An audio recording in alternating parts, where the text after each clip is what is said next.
Assembly and the executive that is president to really put in place this enabling instrument, because the world has gone digital and we are happy. Mr. President has held so many meetings during this period of the COVID lockdown, so many meetings through virtual consultation, that is virtual meetings that have taken place. If we can go that direction in terms of technology and be holding meetings both nationally and internationally, there's no reason why we cannot leverage on the advantages of technology to now safeguard the sanctity of our electoral process. Because people believe that those people that are there in the field, if the results are protected there could be no room for manipulations that will be leading to attacks at collation centers, like we saw in some of the elections that took place outside, not Edo State this time, where we were hearing that, military personnel, some fake, were there to hijack, to steal, to kill, and all of that, and to disrupt the system. So it's a major positive development that has occurred now. And what it has helped to do is that even if there was any attempt by any of the ad hoc staff or permanent staff to try to manipulate anything, it will be that, look, the result is waiting for you there, already posted as far as the portal is concerned. So I see it as a very major positive development that we have to further work on and see how the necessary legislation will be in place to back it up, especially with our president, that is our national elections in the future. Thank you. Dr. Sawa, your view on this too?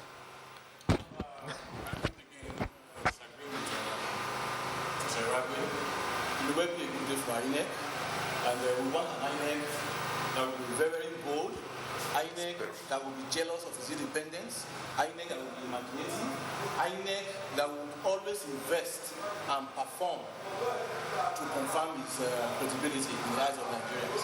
And INEC that will realize that substantially the survival of Nigerian democracy depends on it. And if they pull this one through the way they are promising now, give confidence to all who are looking at us, whether internally or externally, that we are ready to actually take our democracy seriously. And the cornerstone of that is the opinion and the mood of the people that will always determine who their leaders will be.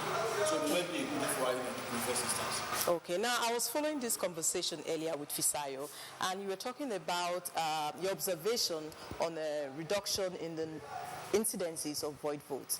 It could be that all of the sensitization done ahead of this election played out. But one thing we have come to notice is that after the election, it dies down, only for the whole process to start again a few months to the election. Do you think there should be an improvement in all of this?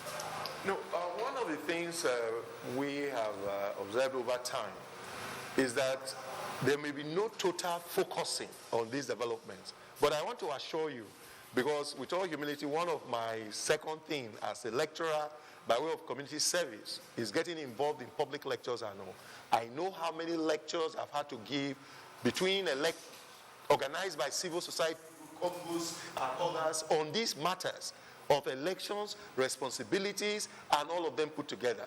So it is not that once the elections are over, everybody goes to sleep. There are different organizations today that are devoted to seeing how people can be more conscious about who do you vote for, how do you hold your leaders accountable. Just like Dr. Okunzwa was saying earlier today, what is the role of constituency offices in the life of representatives and all? How would it be that maybe a student from your area is having issues about maybe scholarships or bursaries and all, and nobody to see you? You just win elections and you go over. But it's when you are seeking for their votes that you're organizing sitting arrangement to give beer, and they are talking of leader, and all of that. So I am saying that there is not that there's a total void. You know that there is also the fact that, look, if you start teaching people now how to vote for elections coming up 4 years' time, even the knowledge might become stale and all of it. And the relevance, urgency, they say strike while the iron is hot, makes it sometimes that even though there have been latent and underground lectures and things going on or trying to coach the people, it's still not out of place to give a hype to it when it is an election period like we have just seen now. And that is why you find that if you want to be sincere, governance, almost everything in Edo State over the last few months now has been focused on elections. You don't want a government to run like that. Let it be that there is a period for election, there is a period for governance, And then when the time comes, everybody can be mobilized and sensitized. It's almost the same thing with the advanced democracies. You don't go back to the United States and start campaigning when the elections are not yet due. It is when they're almost due, start having primaries, then different interactions, interviews, just like we are doing this period. So I don't want us to over-politicize our conduct as a people. It is need to have political education, but at the same time, let it be that the issues of governance can take precedence once elections are over. We now come to say, what is happening to our educational sector? What is happening to our health sector? What is happening to the economy? These are issues that are more contemporary, more reaching as far as the people's lives are concerned at any given time. Okay, now we've gotten results for one of the two local government areas we have been waiting for. That's Orionwo and Ovia Southwest left to go before final declarations will be made. Dr. Sawaro, I'm just, in all of what we have seen, all that has played out from yesterday when the polls actually opened, what's your take? My take is we have had an apparently smooth process. Over and above the reports of some incidents in outlying areas, I think the prediction of June has not manifested. We have not erupted in flames. Violence is being at the lowest level, if at all it occurred, and so on. And it will appear that people had made up their mind very solidly before yesterday. The way they came out enthusiastically to express themselves in different locations, and when the results were declared at different units or wards, the way they burst out in ecstasy and the rest of it. So I think that's an indication that the result we have seen was a kind of reflection of what their intention was before they cast the vote.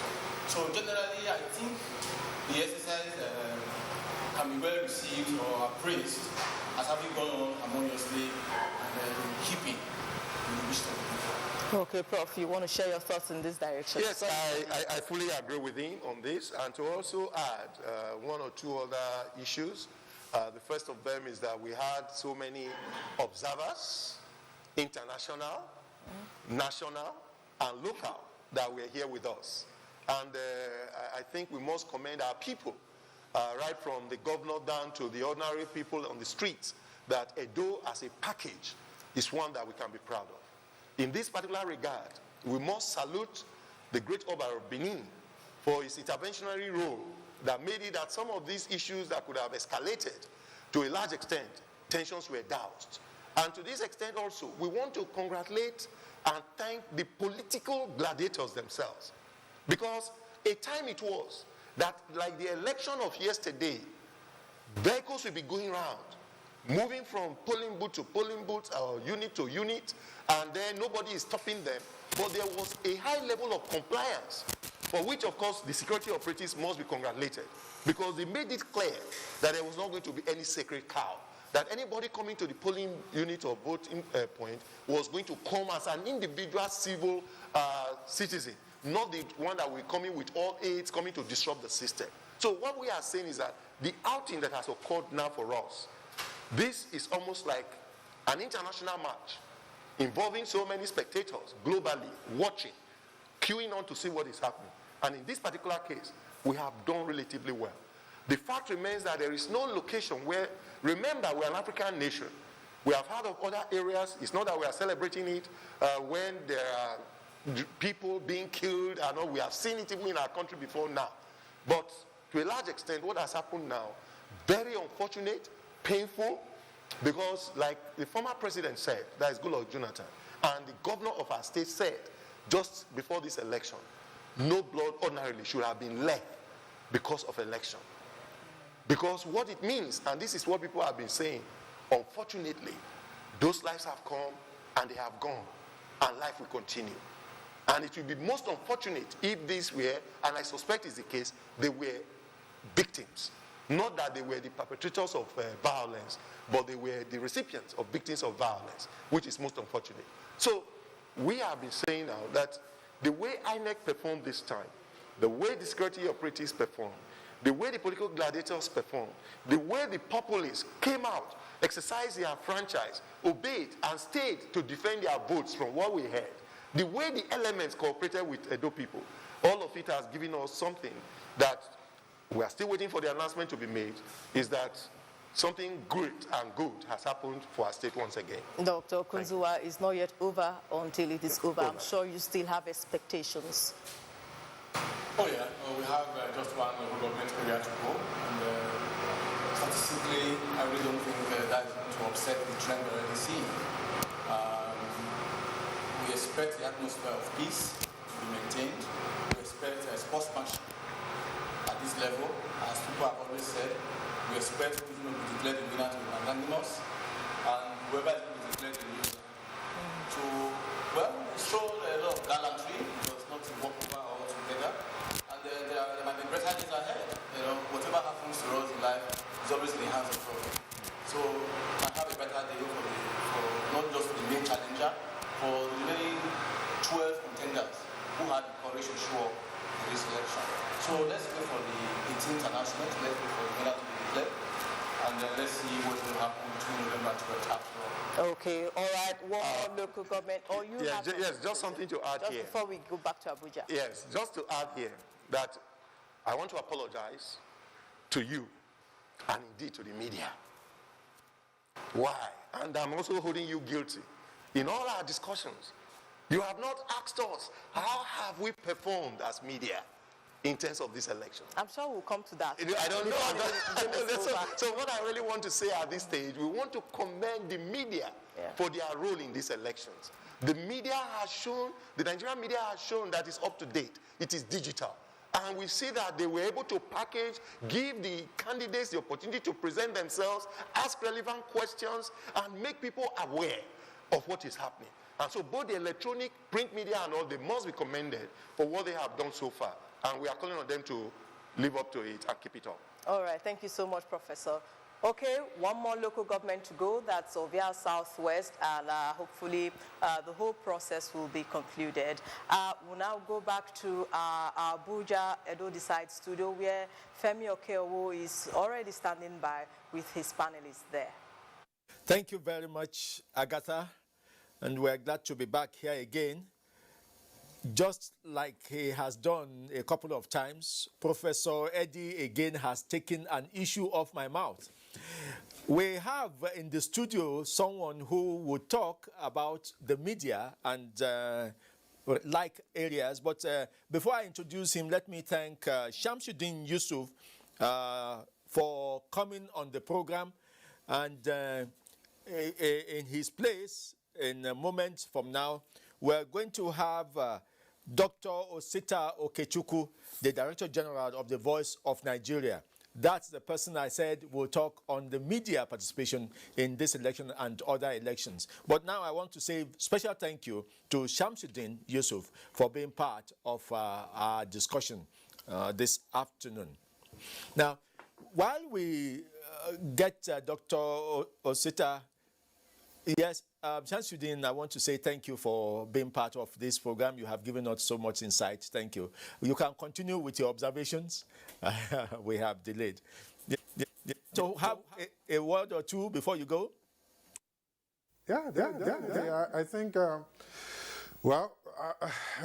it's, the thing is that Nigerians just need to know that the future of election lies on the hands and the need to ensure that things are done differently. We need to ask the right question, and where we think that the politicians around us are making things quite difficult, we need to go beyond personality. We need to go beyond partisan politics, but what is most important is the need for us to always ask the right question, identify gaps in the system, and find a way to be part of, positively contributing to development or deepening of democracy in the country.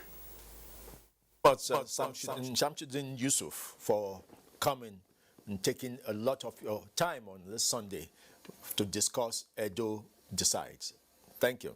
And now here, let's take you, David, to some of the issues. Again, before we went back to Benin, we were talking about the delays. What in your opinion, does it do to the psyche of the people expecting results? Well, delay naturally leads to anxiety, but thankfully, in the situation of Edo decides, as we're seeing now, much of the results have come in. Okay. We're waiting now, I think, for only one local government. So I think a pretty good picture of what is to be expected is already far painted. Okay. What is left at the moment is for the advocacy for peace to be upskilled at this time, so that no matter what the final outcome is, the situation in Edo should be properly managed. Whoever emerges victorious should be magnanimous in victory, and whoever loses should lose gallantly, knowing that there would be another contest again pretty soon. So that's the kind of atmosphere that we think should be established over there. So far, we are largely impressed. There have been glitches, like I said earlier on, a couple of violence here and there, but not to the magnitude that we feared in the build-up to this election. And INEC has done tremendously well. Where there have been delays, we saw them bounce back, and the process had gone through largely satisfactorily. Okay. Yes. Thank you. Now we have Dr. Osita Okechukwu with us, the Director General of the Voice of Nigeria. He too, like many other observers, has been observing.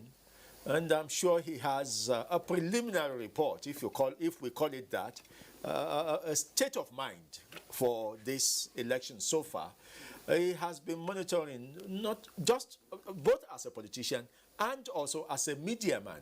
And luckily, just before we switched off from Benin, Professor Eddie was talking about the performance of the media. You will notice, Dr. Osita, that most of the time, the assessment of media performance is always left to the last. People talk about INEC, people talk about security, people talk about, except when the media is endangered, that's when we hear one or two stories about that. But in a general assessment, people hardly bring in the media into it. Now, you would always have your eyes on the political output, but then also have your eyes on the media performance. Let's have a general picture of what you think about this Edo election. Much, and thank Nigerians for the growth of democracy. What happened in Edo had enriched our democracy. It had defied pundits who had predicted Armageddon. On the media, we've done well as well. It is a collective thank you to all, to the Edo people who turned out en masse in spite of all the hype about a possible breakdown of law and order, violence, killing, maiming. I will thank the Edo people who have always known who Edo people are, that at a time like this, nobody will intimidate them and nobody will harangue them. But let me start by saying that I'm Mr. Osita Okechukwu. I couldn't pass the exam to get a doctorate degree. So for the media had done so well. The security forces had also done well. And Mr. President had to be commended highly, because at times like this, he had demonstrated that he's a true convert of democracy, because he resisted all why was the vote denied. So thanks for inviting me here this afternoon. Has been very kind to the people of Edo State and to this election. You talked about a large turnout. It could also be that nature allowed them to. We didn't hear of any major place where rains, which is still very prevalent in that part of the country, disrupted voting. What could have accounted for the determined turnout of voters in Edo State for this election? a lot of factors from listening to the previous speakers and down the line since yesterday. NTA, I must say that NTA did so well. We people started as early as early morning yesterday, and it kept us hooked up. We got to know even the little we thought we did not know before. It was expanded, and when you put all the potpourri of what made up the agitation, one is an off election. Normally, when you have an off election, where it's only one state out of the 6 states and Federal Capital Territory, definitely there'll be eyes on the place. Secondly, as well, for my great party, the APC, we also were looking that we had to recover the states, because that was the only spot we have in a region, a geopolitical region called the South-South. So if we lose, it will be something we have to ruminate and go back to the drawing board to know what we'll do next. We were highly prepared for the election because we didn't want to lose such a vital state and such a vital region. Because when you're going for such a contest that we are going to face sooner or later in 2023, you have to also have a stronghold in any of the region, in all the regions, because we're not a local political party. We're not a village or provincial party. We are number one. We are the national party of the country. So for us, we kind of did all we could to be able to rescue back the state and recover it. The PDP on their own, they celebrated the fact that they got one of us, the incumbent governor, pro bono, what the lawyers will call pro bono. So they welcomed Obaseki with open arms. And they forgot as well that the much he achieved was also in line with the infrastructural base that President Muhammadu Buhari had promoted in the last 5 years, both in agriculture, both in fiscal infrastructure like roads. So the PDP grabbed him, and for the PDP, they held him tight, gave all their support. So the hype became so high. And if you know what they do is, don't forget that it's the old Midwest region, and the first region created after independence with a highly enlightened core of individual, well educated. I think they should be one of the most educated region in the country, and well traveled, and they themselves also control the media. They have a good hold on Nigerian main private media. So the hype was all over the place that the heaven will fall, this will happen, that will happen. So in fact, that was why I was surprised myself with the turnout. For the rains, I never bothered about the rain because this is tropics. And everybody that knows about the weather of the tropics knows that we're in the rainy season. If the rain, I know, do not prevent the Edo people from going to their farm. So the rain will not prevent them because it was a crunchy contest between two brothers and two friends. So a lot of people do not know that Osage and Godwin are friends. And they also came from the same district and neighboring local councils.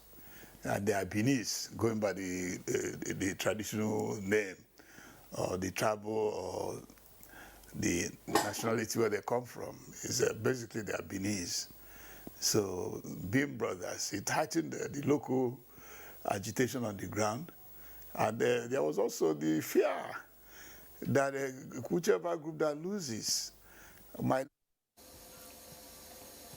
Now, I want to go to Sheriff now. Dr. Okechukwu is giving us an insight, an inkling into the political gameplay that went on in Edo State. But generally, everybody, or largely, people think that this is a successful election so far. And every time we have a successful election, people think we have taken a step forward. Only for us to see another election that may suggest that we should begin all over again. Sheriff, where do you place this election? Can it be already, even as it stands now, being a step forward for our polity in Nigeria?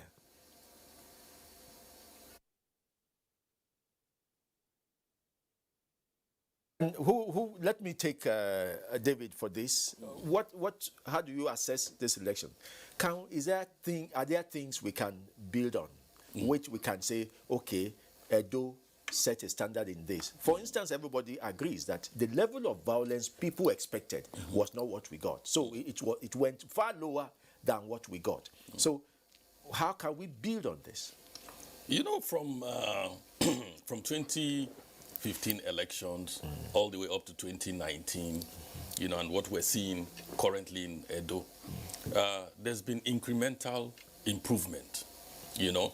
And I think this can largely also be ascribed to some of the innovations that INEC is bringing to play, you know, in subsequent elections after the previous one. Hate speech was big in 2015 elections. But you see that it sort of reduced when we came to 2019, hate speech and fake news. And in this place, yes, there's been quite some misinformation, you know, from both political parties to influence the narrative, the political narrative in that space. But it's not as bad as we saw in previous elections. The unwholesome activity of vote buying and vote selling is also showing. But if you compare with what we saw in elections before now, then you'll agree with me that there's incremental, you know, improvement. We expect that that trend will continue, you know, and that would ultimately lead to the improvement that is desirable in our electoral process. So it gives me a sense of hope, you know, that things will get better as we continue. Now, let me take Sheriff with this issue. You heard the question I put to David. What are the things you think we should build up coming from this election? Actually happened, you know, in Edo State. And we also commended all the institutions involved in the conduct of the elections, especially the security operatives, the officials of INEC, as well as the electorate. But there are other issues that must be put into cognizance, especially on the side of INEC, because the issue of late arrival of election materials, even though the non-sensitive materials arrived, you know, in Edo, I think a week before even the 19th of September. So usually we know that there is distance, you know, between the place where those materials are to be distributed, and some places are riverine in nature due to the ambience of the topography. And we also know that all these electoral materials need to be escorted, you know, by the security agent before they arrive to where they are. But it is also imperative that whenever there is an election of such significance, especially state governorship elections, the issue of delay in the arrival of electoral materials should be avoided. That is one. Then secondly, we are not innovators in terms of technology. We have not invented the card reading machine, and that is why one of the governorship candidates said that he was disappointed in INEC because the card readers were too slow, or in some cases, in many places, the card readers failed. So I think there is the need for INEC to consolidate all effort in making sure that such failure is not actually recorded, especially in the subsequent elections, looking at Ondo elections as well as the 2023 general elections. So this is one. Then secondly, the issue of this local government, this Oriomon local government. Initially, it was declared that INEC officials and results were missing. So I think there is the need for closer monitoring, of what is going on in each and every polling unit, in each and every local government. There is no way for INEC officials to be missing, in a peaceful atmosphere where elections have been conducted peacefully. So this will actually cause so many speculations as well as conclusions as what really constitute the missing of INEC officials and the result of this local government. But eventually we have seen the officers in charge of the local government have forwarded the results, and they have actually announced that particular result party by party, the number of total vote cast and the ones rejected. So this also must be avoided in our build-up, to subsequent elections. Then another issue is we should try to deal with vote buying and selling, because what we experienced in our previous elections in Edo, in Ikiti, and the rest of them in Kogi, in Kano, where PVCs were being collected and money given to electorates. So this is a slap to our democratic journey. I think by all means, Nigeria should try to avoid this, regardless of the reason or cause of this particular issue.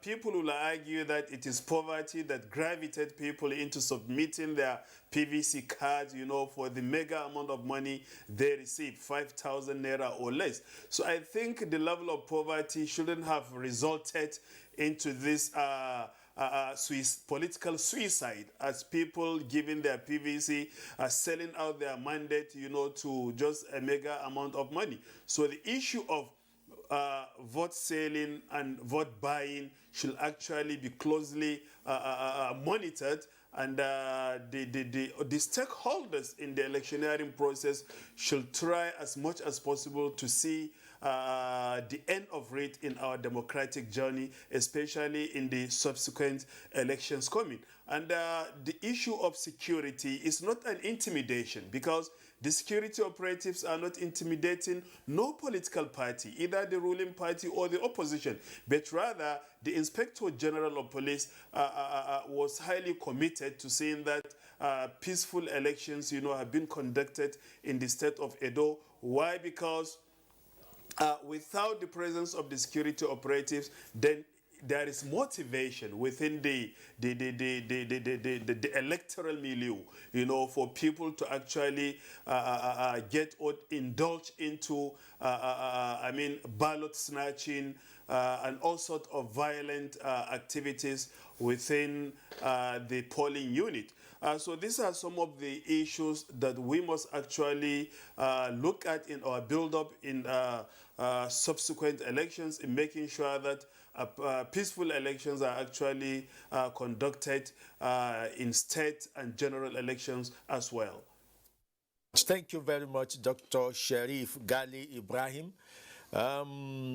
While you were talking, and of course, while others have been talking, indeed, that has been part of what he has been doing in studio all day. The INEC representative, Nick Dazang, the Director of Public Education, was taking notes. He may want to react to some of the issues you raised. I want to react to one or two issues, just to correct certain assumptions, particularly made by Dr. Sharif. The smart card reader was designed by INEC staff. It was merely built outside the country. The same thing with the permanent voter card. And that is why, the smart card reader and the PVC can endure certain conditions, which ordinarily in other climes they cannot endure. But we also need to appreciate that each technology we deploy has shelf life. I always like to remind people that even your handset that you use has a shelf life. The computer you use has a shelf life. And it is hard to see any computer that you can use for more than 4 years.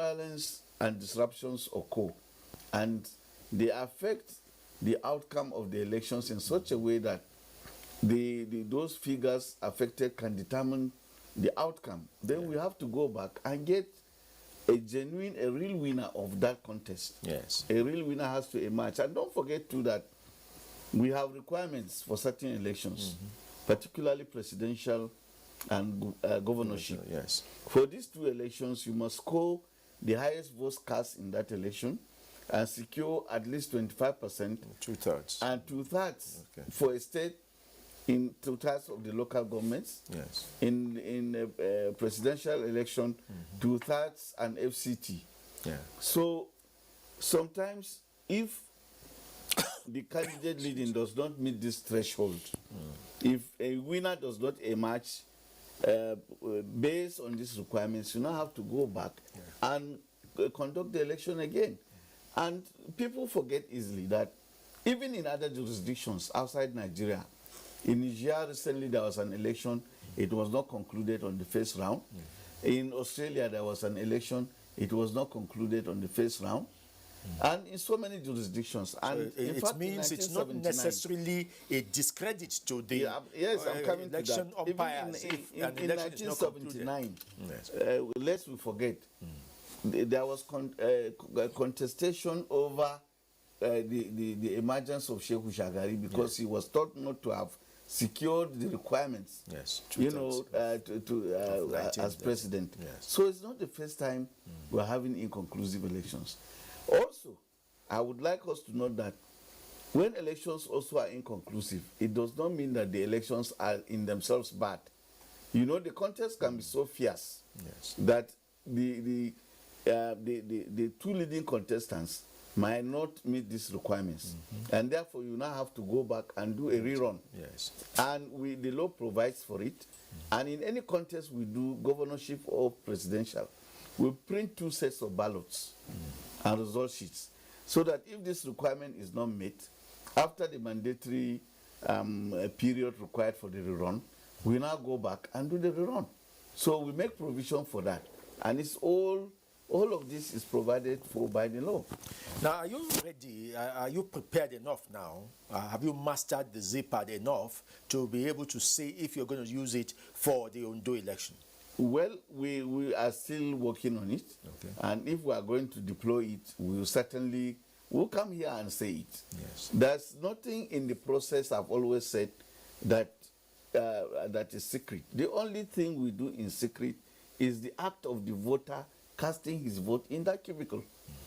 You know? Yes. But all other INEC activities are in the open.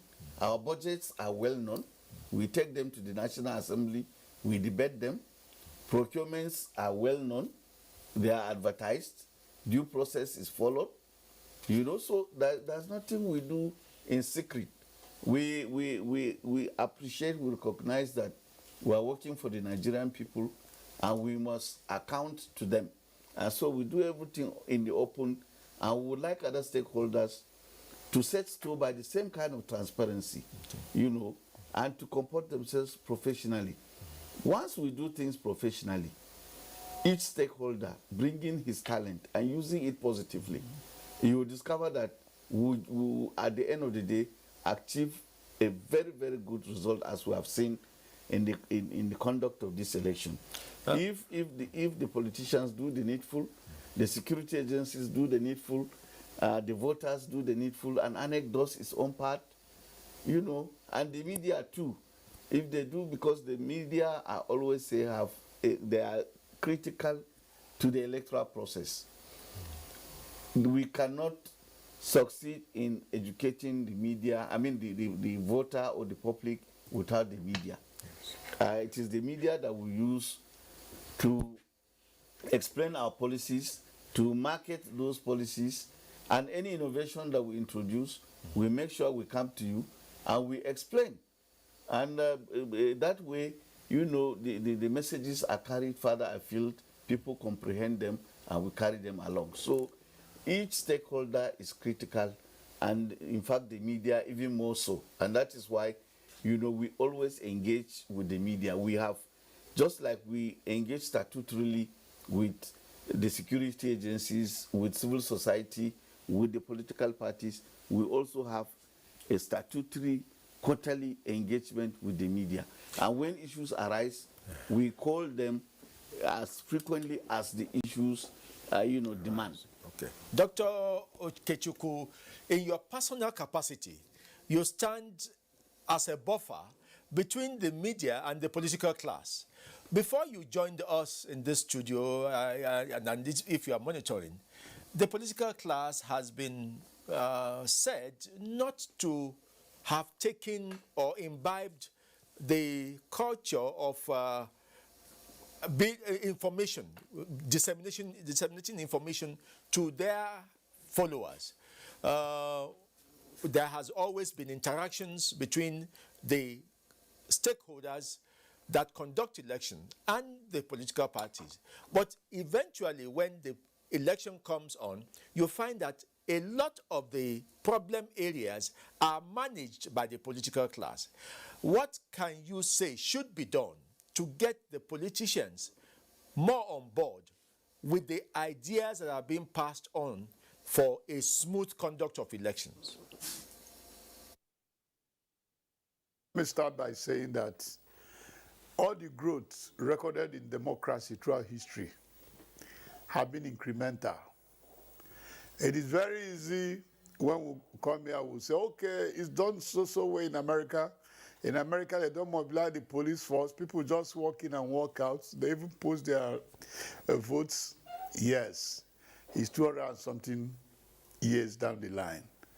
Nigeria had our own hiccups here and there. But I think that the Nigerian politicians are learning by the day. We have now seen that there's a differential between performance and non-performance. And that though people have said, okay, what Obaseki did, they're in queue with him. And that they so much admire how he governed them. And they all stood up. So it is a lesson. It's a contest between stomach infrastructure and real development. So Nigeria will gradually, as we move on, get to that level where you find the advanced liberal democracies like the UK, like the United States. But it's going to be gradual. It's not going to be one day, because throughout history, as I said, it had always been a big context that you now know that somebody will relinquish our resources, the Commonwealth, to somebody to manage on our behalf. And we know the advantages the person will, that will accrue to the person.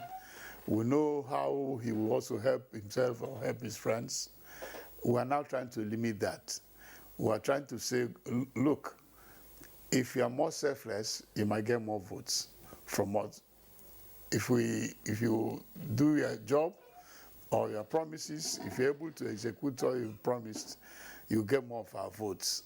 And if somebody had asked in the past, what is the magic that the President Muhammadu Buhari was for over 4 elections, had a vote bank of about 10 to 12 million voters, and he's not a wealthy person.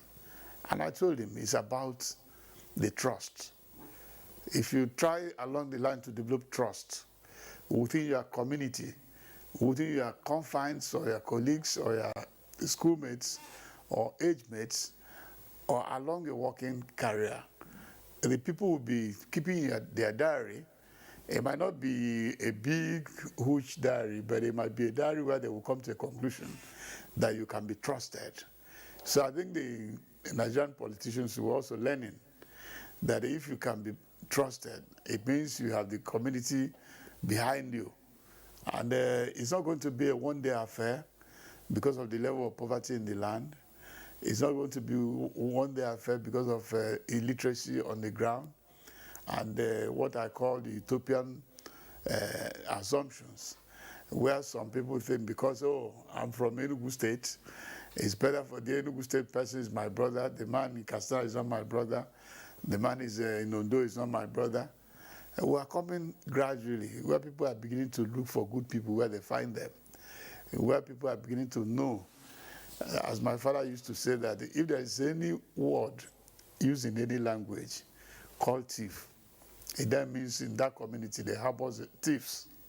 And those thieves have to be eliminated by the community, not anybody else. So democracy, as I said, is incremental. For anybody that says we are not advancing, for God's sake, you should try to do what we call a calibration.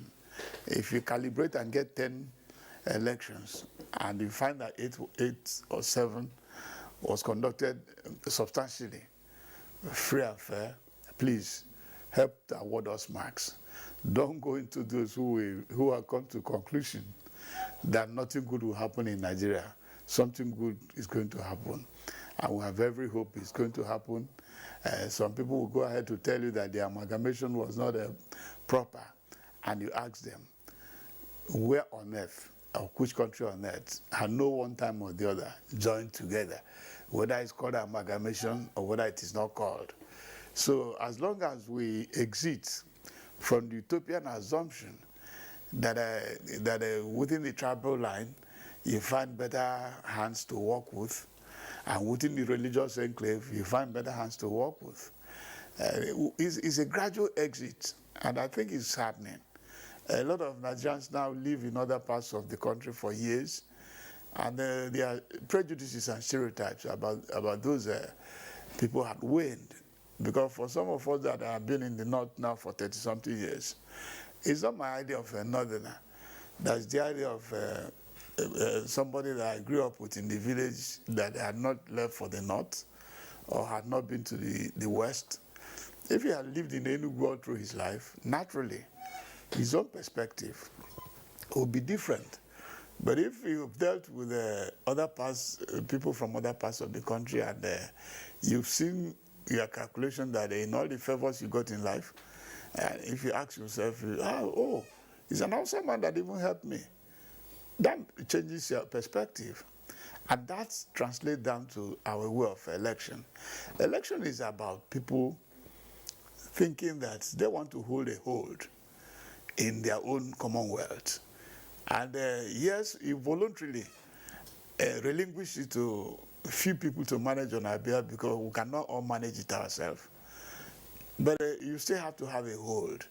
That's why we talk of the social contract between the elected and those who elected him. As long as we continue to remember that we have a contract with the people and we honor it, it makes the election cheaper for you, it makes the contest cheaper for you, and you could see the degree of trust will be built up. And gradually you will notice that actually the people are saying, oh, they look for scandal around you, they couldn't find any. They tried to see where you kept their money, they couldn't find. Luckily, I keep on telling them that one of the good things I admired in what President Muhammadu Buhari had done is that one, he did not invent the BVN, he did not invent the Treasury Single Account TSA, but he had the political will to implement them. That today, no matter how smart you are, if any takeover is transferred into your account, it will hit the ground running. If it is a humongous, more than what you earn, unless the anti-graft agencies do not want to look into it, they will know that there's something happened somewhere. In the past, you could stock your accounts, or you could have about 1,000 bank accounts. But today, even if you have 8, 10, 20, it's the same BVN. Those are the development that is also closing our corruption channels. There's nowhere in the world where people are not corrupt. But it's all this technology that helps to close up those channels. And as long as those channels are closed, those who are in government will do better. And the day they do better, the less the conflict in elections. What technology can help governance, which you have just highlighted. Sharif, too, mentioned something about technology, but I want to ask him, it's over 10 years now that Justice Lawal Uwais recommended that there should be Electoral Offences Commission. And governments come and go. What is it, Sharif, that you think makes it impossible to set up this Electoral Offences Commission so that people who run foul of one of the areas that everybody is concerned about will be held responsible for their actions? For establishing electoral offences courts or commissions should have been the best idea, for this particular country. But one major issue is that those who commit the offenses, those who organize the offenders, those who sponsor, the aberration of electoral rules and regulations, they lack that political feasibility to come into the resolve, to establish such electoral offences commission. Why? Because previously in Nigeria, we've had confessions and testimonies how political parties have been rigging elections in connivance with all the necessary stakeholders. This has been actually recorded, and Nigerians have been interviewed. So the issue with establishing Electoral Offences Commission, it will actually reshape the Nigerian democracy and make a shift, from the hitherto electoral system in the country to a new, a better democratic style, in the country.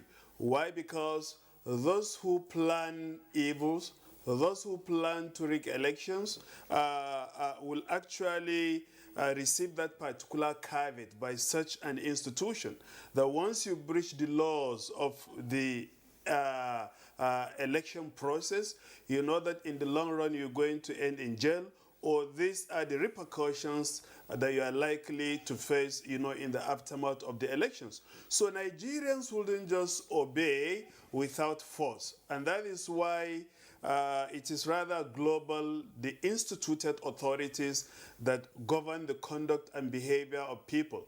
People lose without, without monitoring their own behavior and what they do.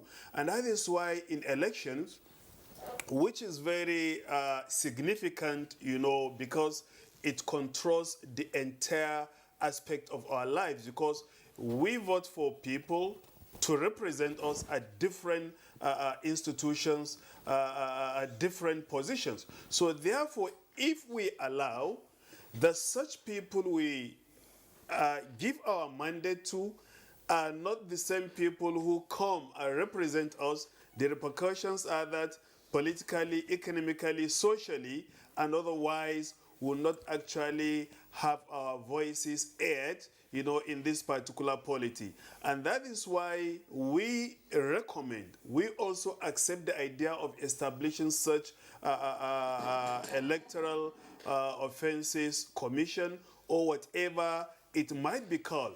It's just like an issue of making politics a less lucrative job in the country.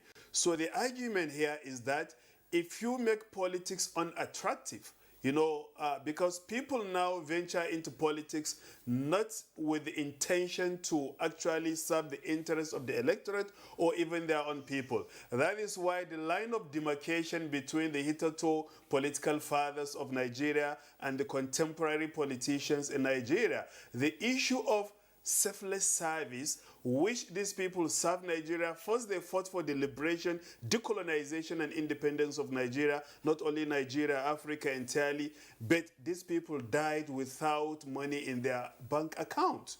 Why?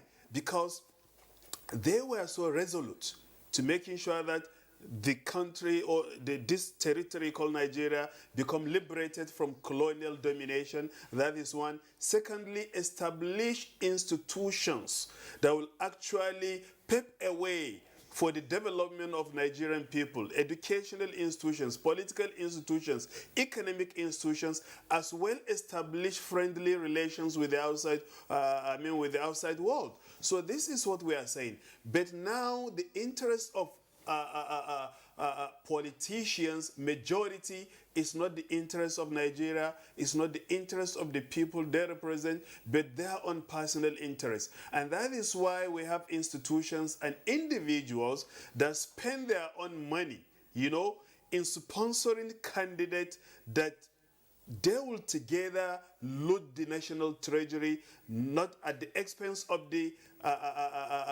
so-called people represented or the electorate themselves. So that is why, imagine bringing out a bill within the floor of the National Assembly to reduce the salaries of the legislature, or even to do away with some allowances enjoyed by the legislatures, just in order to make politics less attractive in the country.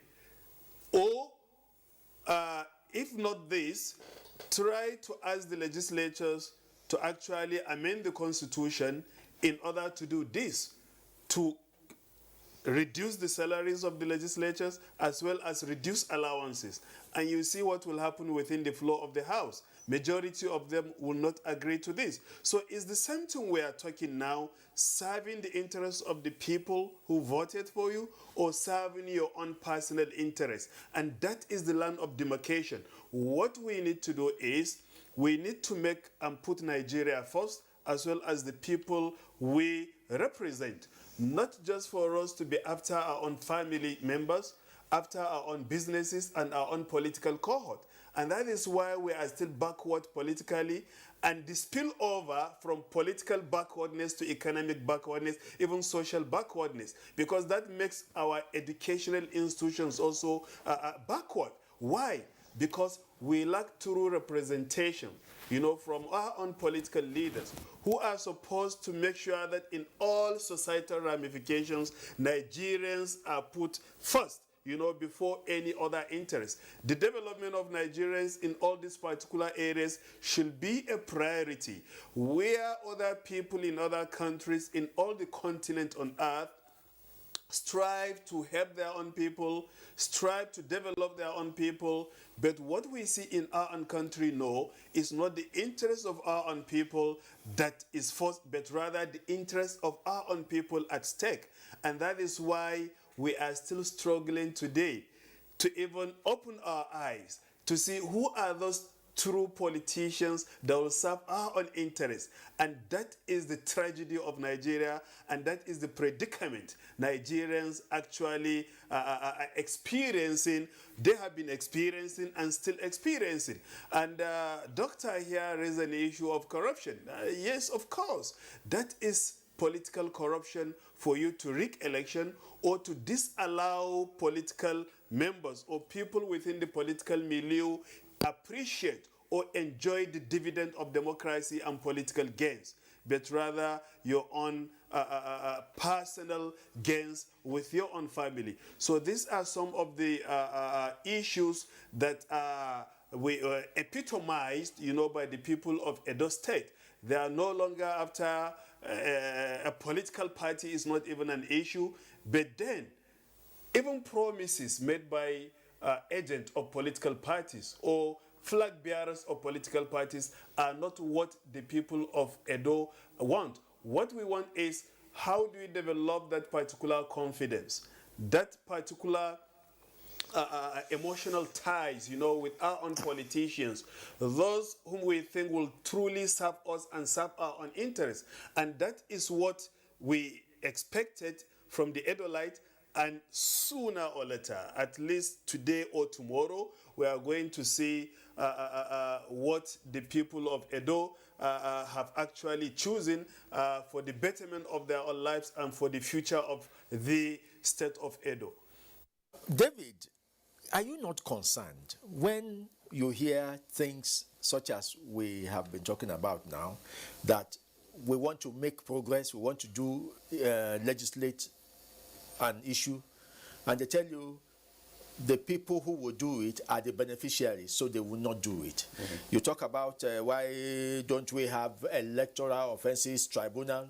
They say the people, the politicians will not allow it.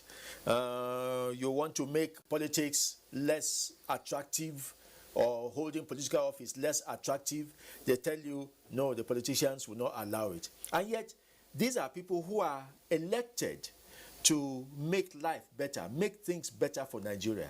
Are you not concerned that we elect them and become helpless?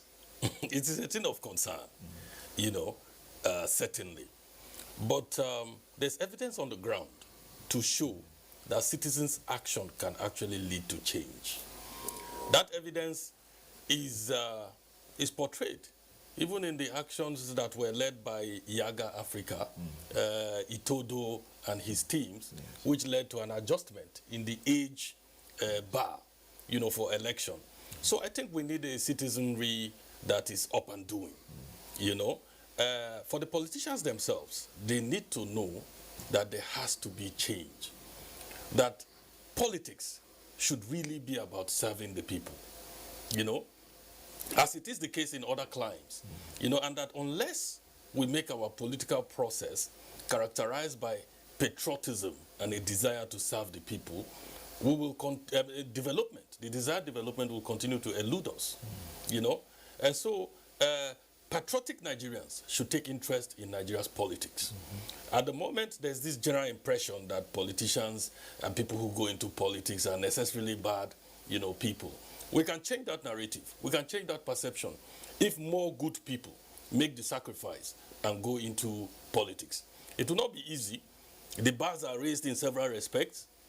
I know how much it costs to buy the forms to contest for primaries in the millions, I know how much it is, to break into the political ranks, no matter how good you are in terms of integrity, patriotism, and desire to genuinely serve. But citizens' action all over the world have changed the status quo. And so I think there's a call for citizens to take up the gauntlet and to begin to put pressure on these people who should legislate these things that we want to begin to see to make it happen. Now, what you have just said is part of your job as a National Orientation Agency. But when you come to specifics, what will you tell a group of people who are frustrated by their representatives, not necessarily legislative representatives, but other representatives, governor, even someone who is supposed to represent you at the national level through an appointment, when they feel frustrated that these people are not just doing what we want them to do, what is it in the system that they can hold on to and take action for? You know that there's a lot that can be done. I agree that when people win elections and go into political office, access becomes a big challenge. I also agree that quite a number of them shy away from sitting with the electorate, and hearing the electorate out and then getting the substance of what the desires of the electorate are. But there are several inlets, that can be created. Yes. For instance, let's take what has transpired in Edo recently, for instance. The fear of violence in the build-up to that election was largely doused by the intervention of the Oba of Benin. Yes. Yes. So that's an inlet. If people around some area are feeling that their elected official is not delivering on the promises, access usually is easier from the hierarchy. Yes. They are traditional rulers, they are religious leaders, they are men of influence who are respected whether or not they are in office. Yes. And then there's citizens' action, like I have said. And we are conscientizing the citizens to recognize this. It is one thing to want to engage with government. It's quite another thing altogether to know how to do that engagement. Yes. And some of these inlets I just described now are probable means through which people can get the attention of their elected officials. Nick, guide us. Guide us. Earlier in the day, I had asked you this, if INEC has any role to play in the citizens rising up to say, okay, we can't wait for 4 years. We want this man out of it. You led the process that led him into office.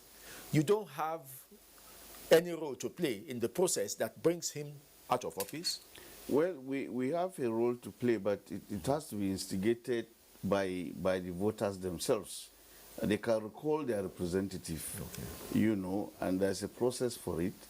And I think there have been one or two attempts to recall some representatives. We went, after the petitions have been written, we went and carried out the election.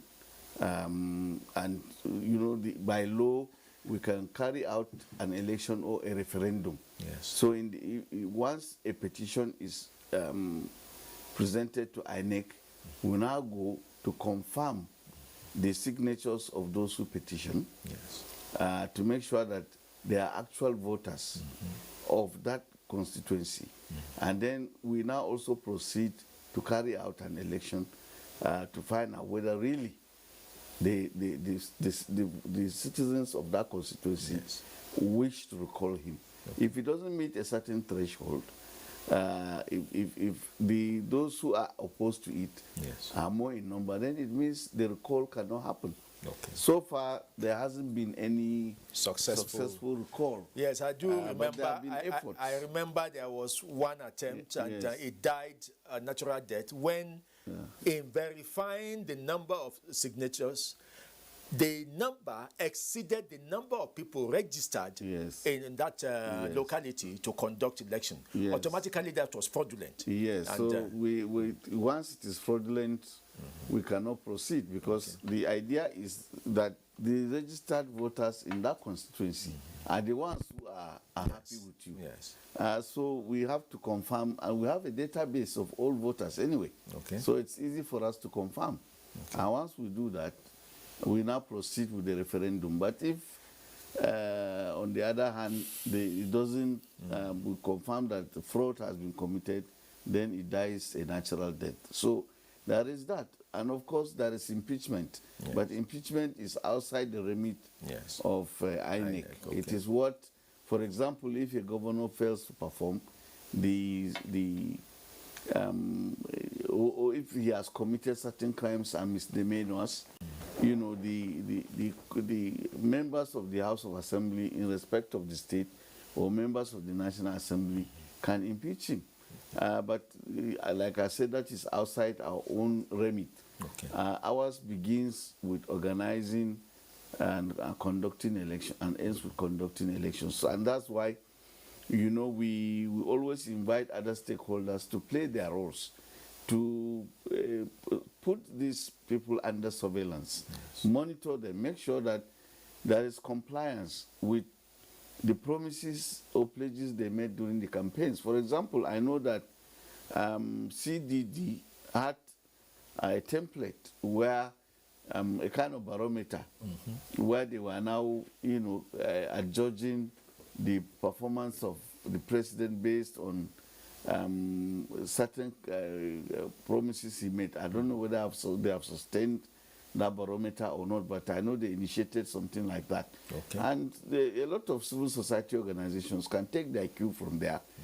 You don't necessarily have to do it at the level of CDD. You can be, you can take a state, for example, or even a local government, and subject whichever official that was elected to scrutiny based on the promises he made. And then at the end of the day, you enter a judgment as to whether he fulfilled his promises or not.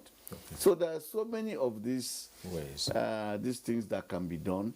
And we always encourage, there are things which we feel are necessary, we cannot do, but we encourage members of civil society to do them on behalf of the citizen, because we are very, very deprived and vulnerable, largely compounded by poverty and illiteracy. So you discover that the ordinary person does not have, even if he cares about it, he doesn't have the resources to do that. Yes. So we need the civil society organizations to weigh in, you know, to fill that vital gap.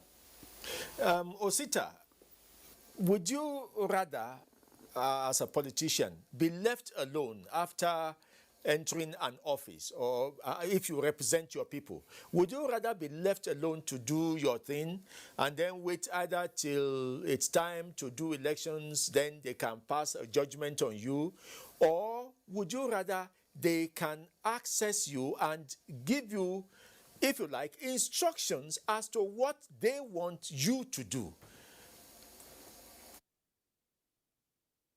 Let me get back to the issue about the Electoral Offences Commission before I come to the social contract between those elected or appointed and the electors. Let me say that the issue of as always recommended the Electoral Offences Commission, but it's been discovered as well that there are extant laws, both in the Constitution and the Electoral Act, that had situated offenses and breaches that could lead to jail terms. And in the past few years, some INEC officials have been jailed, and some are still on trial, and the accomplices. So it's not as if it's been shoved or swept under the carpet. No, please. People are still undergoing trial for their electoral offenses, and some have been jailed. And even some of the bribe they collected, some were recovered. So we have not forgotten about that, because no state or system exists without rewards and sanctions. So there are rewards for behaving well during the elections, and there are sanctions that still exist. What I've discovered along the line is that Nigerians want the bureaucracy to keep on expanding. At the same time, we also forget that resources to maintain such bureaucracies are not there anymore. So we have relevant laws, extant laws, that deal with those who breach the electoral process, unless those offended or the security agency do not want to prosecute, or INEC did not present the person for prosecution. Otherwise, if INEC presents anybody, like for instance, the little pockets of breaches yesterday in Edo, the person surely will be tried as if there is a commission, because apparently the commission is not going to try people without breaches. And that's exactly what we're doing today with the courts. As regards the expectation of those elected, it had always been there. And we are saying that the people do not need to even give you the guidelines, but God had created us in such a manner that within our confines we have what God had endowed us with, the conscience. You will know whether actually you are representing your people or not. And thank you, Dr. Osita. The last local government is ready for us to announce, and so we go to the venue in Benin, the INEC office. This is their rock. I think their rock. Where's your position? No, I carried it. I thought you carried it. So this one. Wait, God of mercy. Don't worry yourself. Where's it?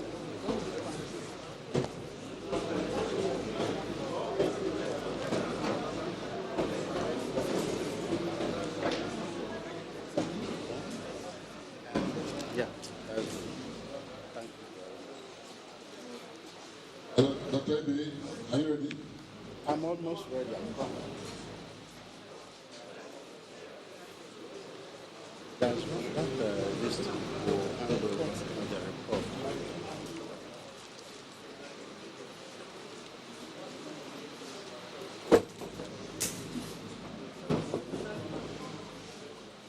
If you're ready, pick up the microphone. Then on your left. Okay. Switch it on. Inform the audience who you are, and then tell us the person on your left also.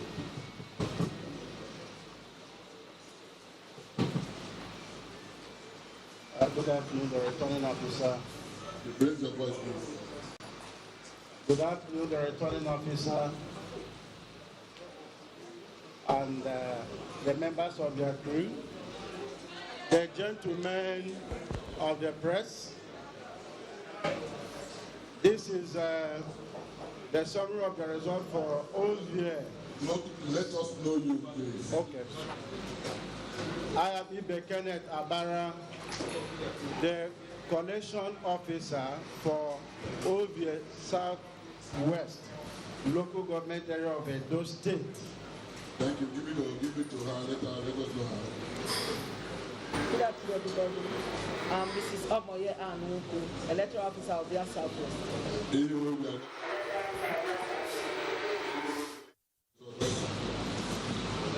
Okay, here is the result for the election conducted today. Yesterday. Sorry, conducted yesterday. Because it's today that we. Sorry. Yesterday spanning to today.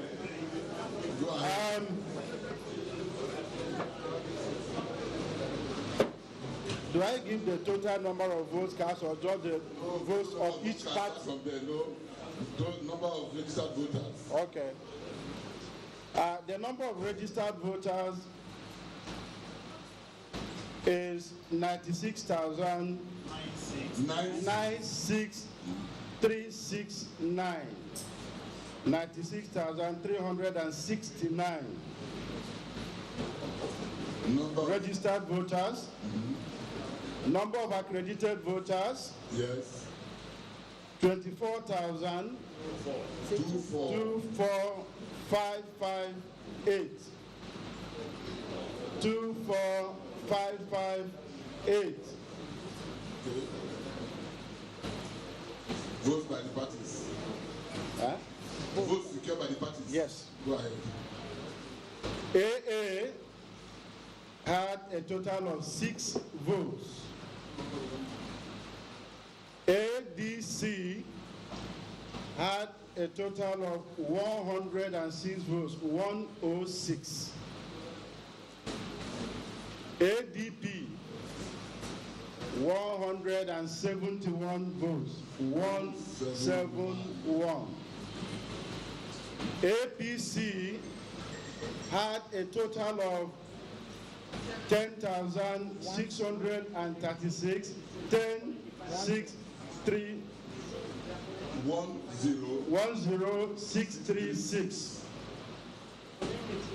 ABGA had a total of 14 votes, 14. 14. APM had a total of 8 votes, 08. APP had a total of 2 votes, 02. LP had a total of 22 votes, 22. MPP had a total of 19 votes, 19. NRM had a total of 35 votes, 35. PDP had a total of 12,659, 12659. 12659 votes. SDP. Just hold on. Somebody's asking to repeat. Are you listening? PDP. Okay, PDP had a total of 12659 votes. 12659 votes.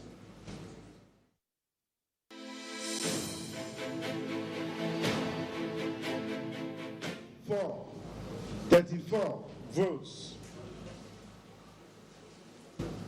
YPP had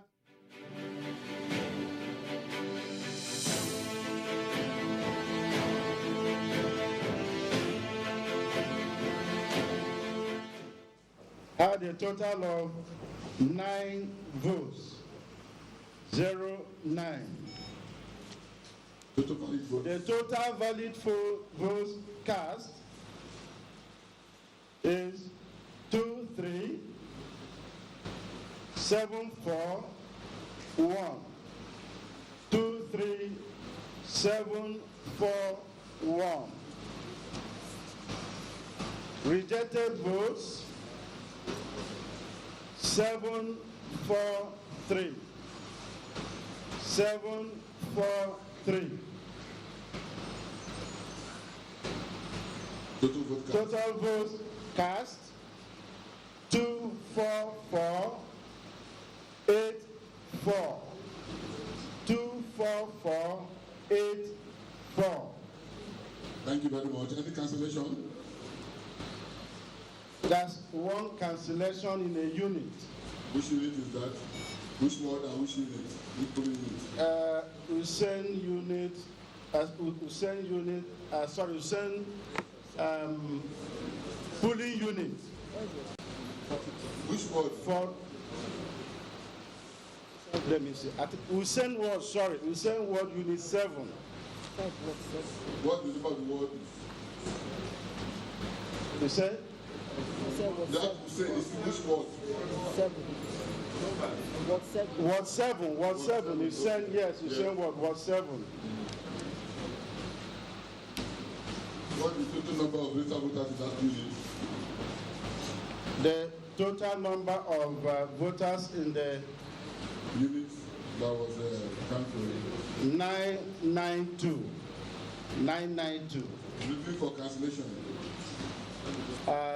There was commotion, fighting, and they were trying to snatch the ballot box, but the security operatives were able to retrieve the ballot box, so every person ran away. Thank you very much. You may present your report, your result sheet, present the report of the cancellation. Thank you. Okay.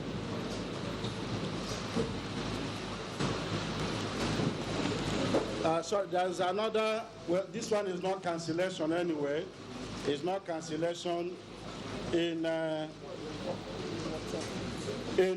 Ward 10. Is that cancellation? It's not cancellation, but submit. Okay, okay.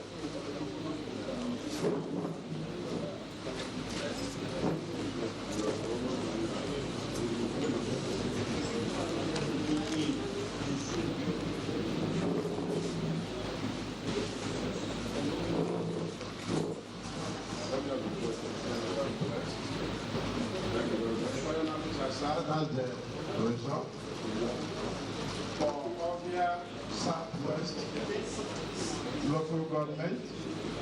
Here's the conclusive G1 for the cancellation.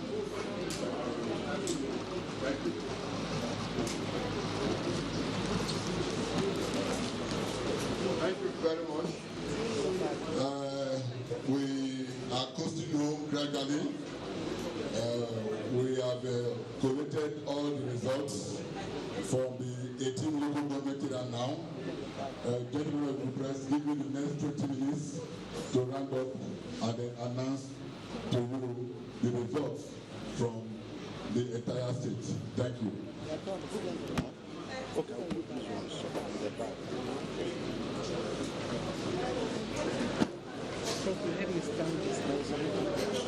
Stamp or sign. The 2 pages. Stamp or sign.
is over. Everything is ready. There is that. Okay, yes.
What did you say?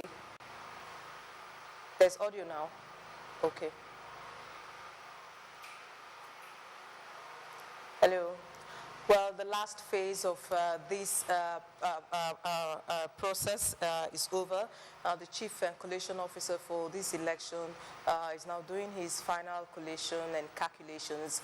We hope that in about 30 minutes to about 1 hour, we'll be through with the entire process. The last results just came in. That's from Ovia Southwest, and it states that AA 6, ADC 106, ADP 171, APC 10,636, APGA 14, APM 8, APP 2, LP 22, NNPP 19, NRM 35, PDP 12,659, SDP 34, YPP 20, and ZLP 9. So far, that's the result from the last local government area, that's Ovia Southwest. Just before, after we joined Abuja, Femi Okewo asked a question about the delay so far, especially in this last local government coming in. I know you are home based. You're familiar with the environment. Can you perhaps paint a picture of what may have been the cause for this? May have been.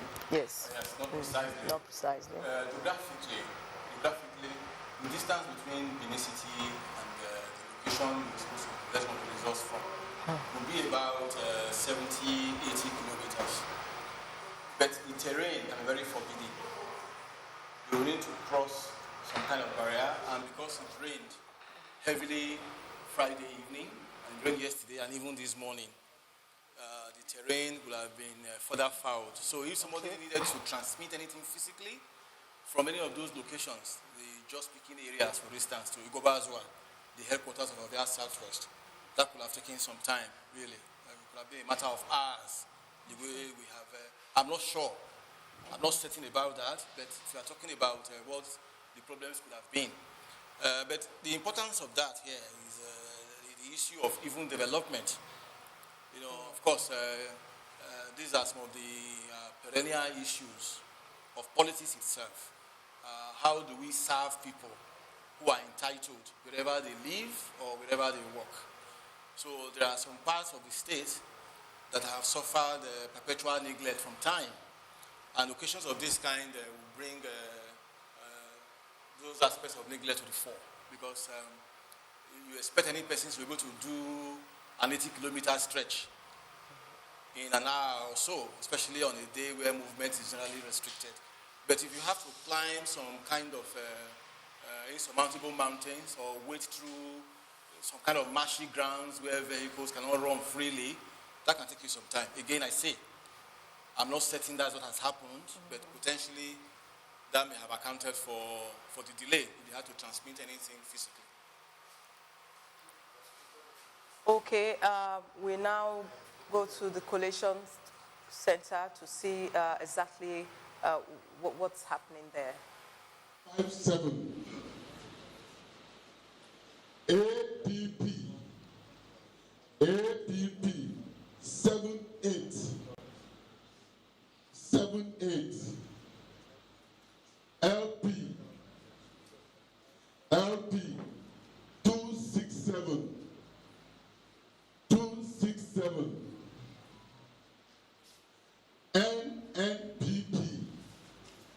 NNPP 258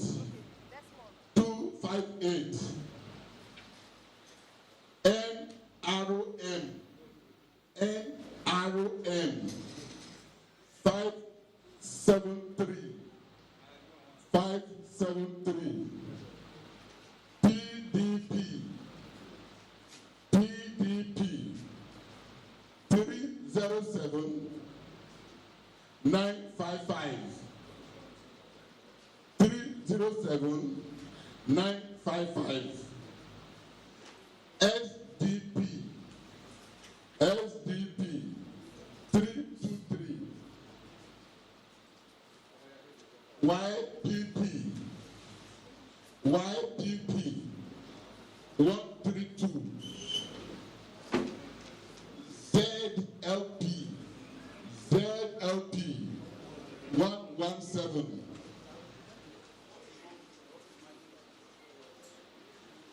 total valid votes 5374 407 total valid votes 537 407 rejected votes 12835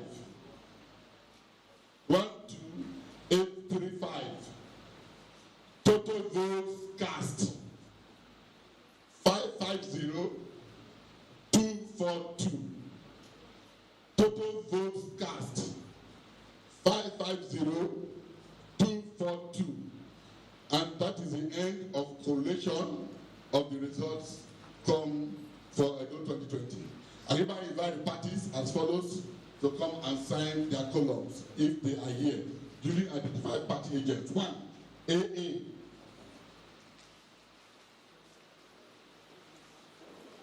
AA, is he here?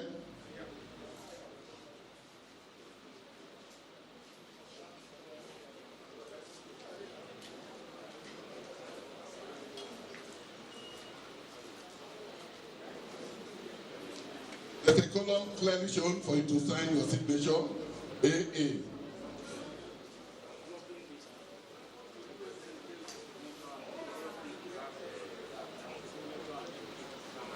Then just day by the side, day by the side.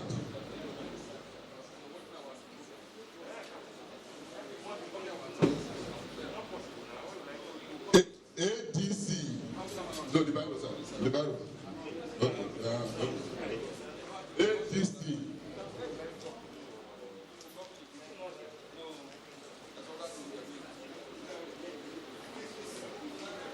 ADC.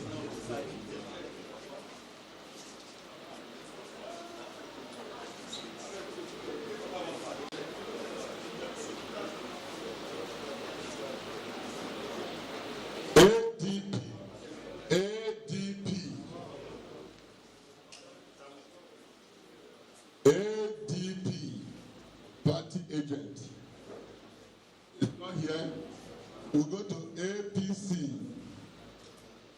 APC.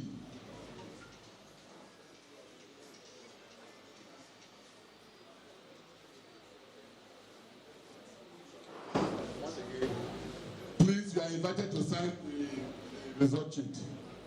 Yes, I just want to say I have the mandate of my principal not to sign, so I'm not going to sign. Come back. I said I have the mandate of my principal not to sign this.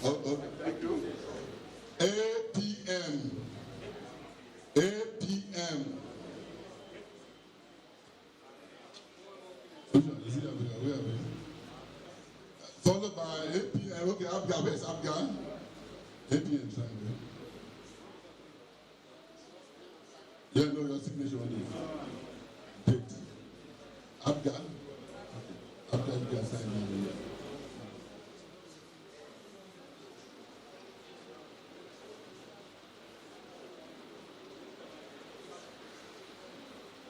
Okay, Abga signed it.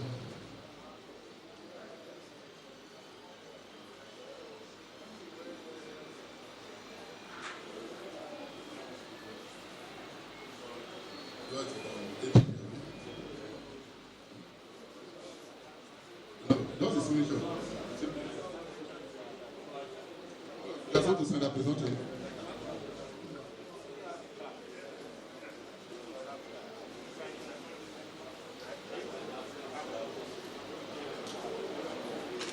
Which other one? APP, LP, Labour Party, if you are here, come up. NNPP, PDP, SDP, YPP, and ZLP. Sign your name and date. Which party? LP. NNPP. Sign your signature and date.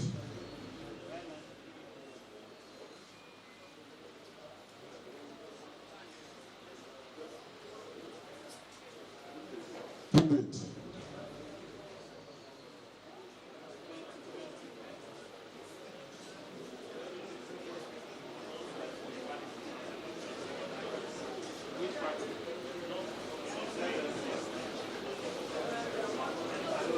PDP, SDP, please come forward, come forward.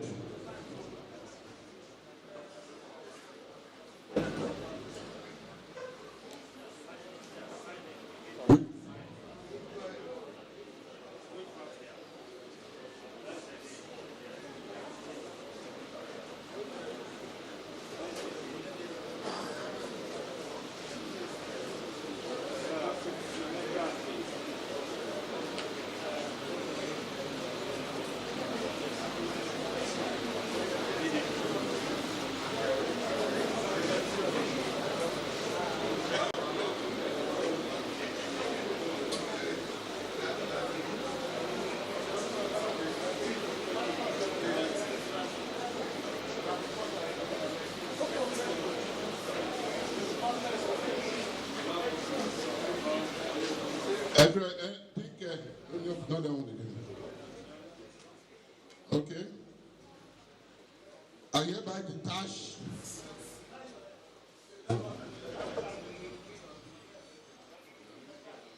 the first and the second chief belong to INEC. Belong to INEC.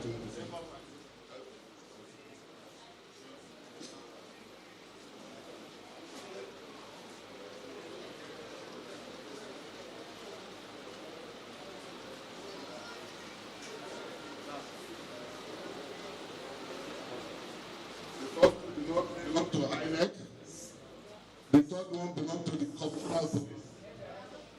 Let me touch it.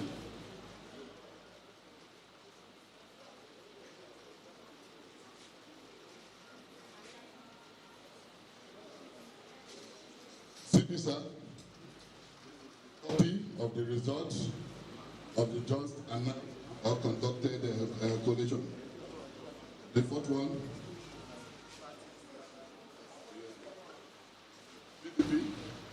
Thank you. Any other party that contested selection can come and have their Thank you.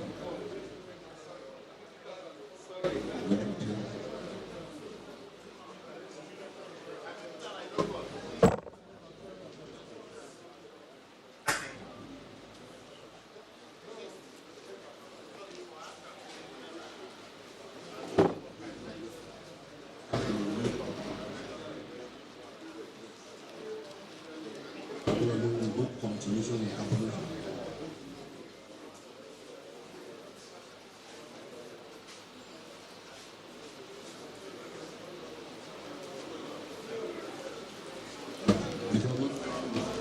Sorry.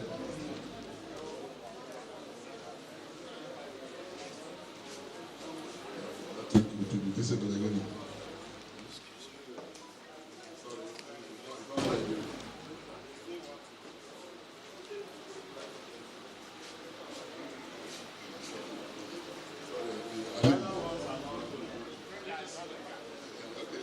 Look at it.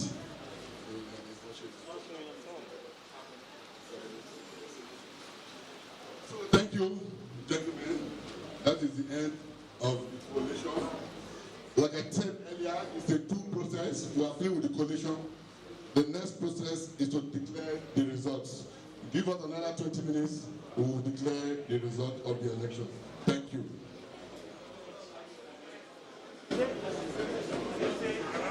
Where is Lizzie?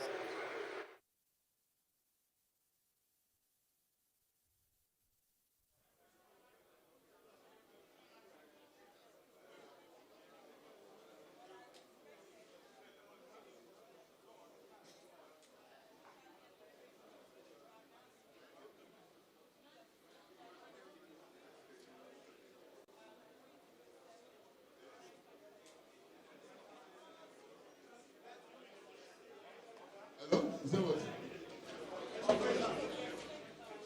No, a copy of what? No, it's not that clear. You want to write on it?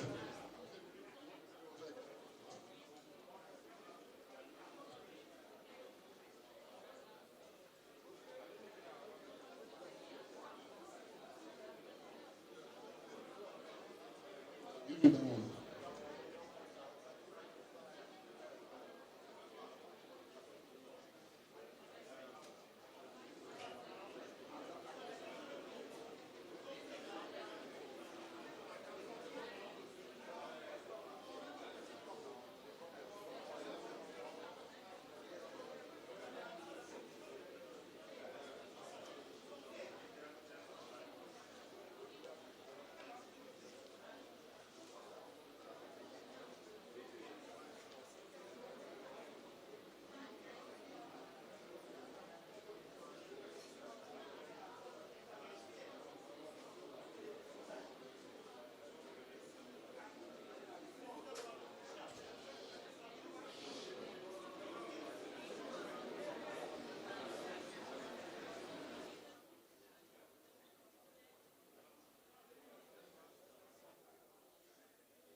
Okay, we just saw chief collation officer there calling out party agents to sign for their party for the results already called out. Yeah, Professor Eddie Aragbe is still here with me, and Dr. Osawaru Okunzuwa is also here. We're keeping a close eye on what is happening here at the Collation Center, right in the INEC headquarters here in Benin. Prof. It's a long walk. I think the long-awaited moment is here. And that is that the main exercise has started, we could say by Thursday, because by Friday, remember, they had to distribute the sensitive materials and all. And the actual voting that took place yesterday, after waiting, and it looks like exactly almost the same time voting was supposed to stop yesterday, which is 24 hours. The results from the last of the LGAs has finally arrived, and the results have been calculated and collated. And of course, what we just saw was the chief returning officer of the state gubernatorial election calling on representatives of the parties to come and sign. And it's not uncommon that at moments like this, some party reps, for one reason or the other, might decide not to append their signature to the results that have been declared. And that is what seemed to have just occurred, because some of the parties did not listen or did not respond when they were called upon to come and sign. And in one of the cases, the rep's response was that he has the mandate of his party not to sign as far as the results declared are concerned. So we are almost now waiting for the returning officer of the election to give the verdict as to what finally happened with the results. Yeah, but there has to be a pronouncement.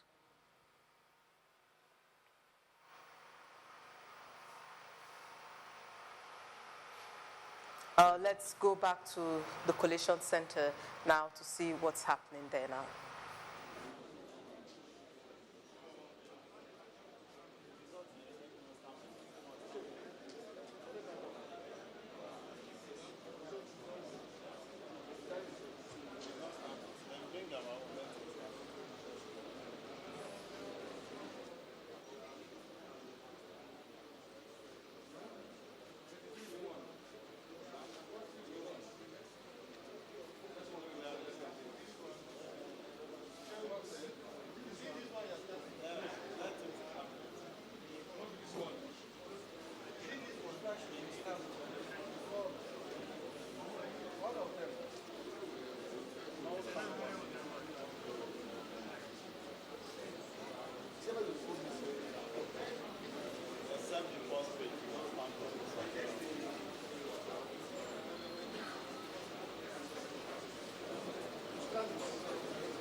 Still, the collation of results from the chief collation officers.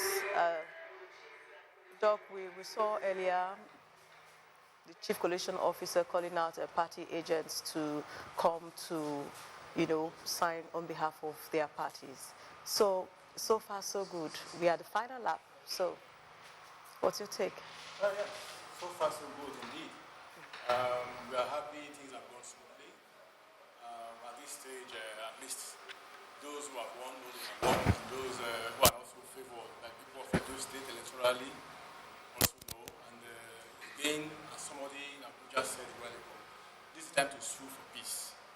Because this is when the raw emotions probably be running high on the side of both the political actors themselves and their supporters.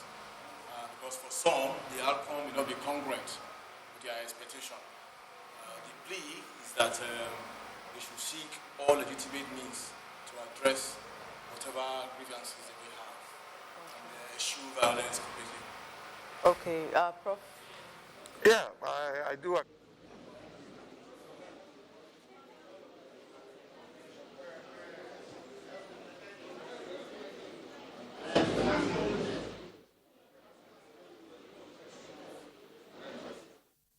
At times like this, when results to be different response, especially from the main contenders and their supporters.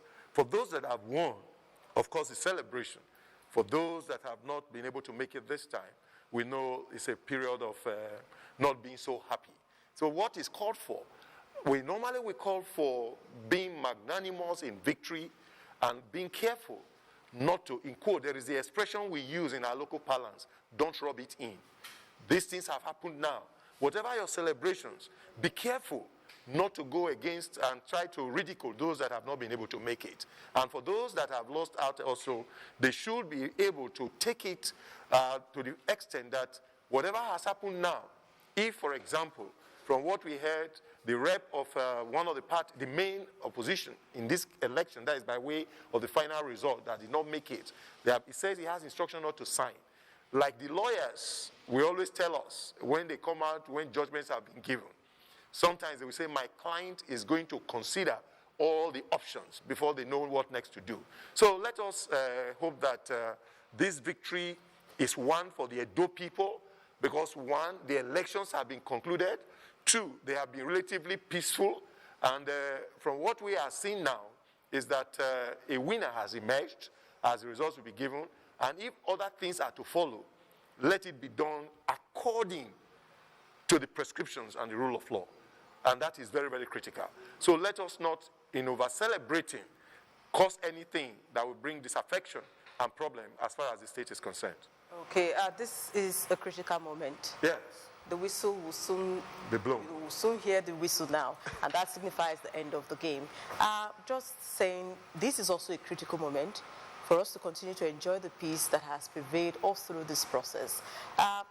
Doc, what are your expectations in this area? Well, deriving from general temperament of people, I believe the person who is to declare the winner today will be magnanimous, as Professor Herbert has said, and there should not be crowing that will be found provocative. To divide any community as we have in this purpose of election is always a risky thing. So it has to be managed with all prudence and maturity. And the gentleman who will pronounce the loser on account of the results that we read or declared, yes, he must believe that there will be a brighter tomorrow. Nobody knows what is in stock for any person. You should not believe this is the end of the road. Something better than the governorship can crop up along its pathway, or even the governorship itself still there along its pathway beyond this very 2020 election. So we should keep his hopes high and keep his heart warm, and then wait for the better day. Okay, so we are talking about the issue of sportsmanship. Exactly, and I think the point must be made that in any contest of this nature, there's no way the two people will win. Somebody was bound to win and one was bound to, not just one. Remember, there are 13 others that did not make it. It's just that there is one that was so much in the front runner position that we think that, oh, he could have also made it as far as the elections were concerned. And so this is one of the realities of times that having fought this kind of great fight, it will be that one will emerge the winner and the other may not have secured it as it were.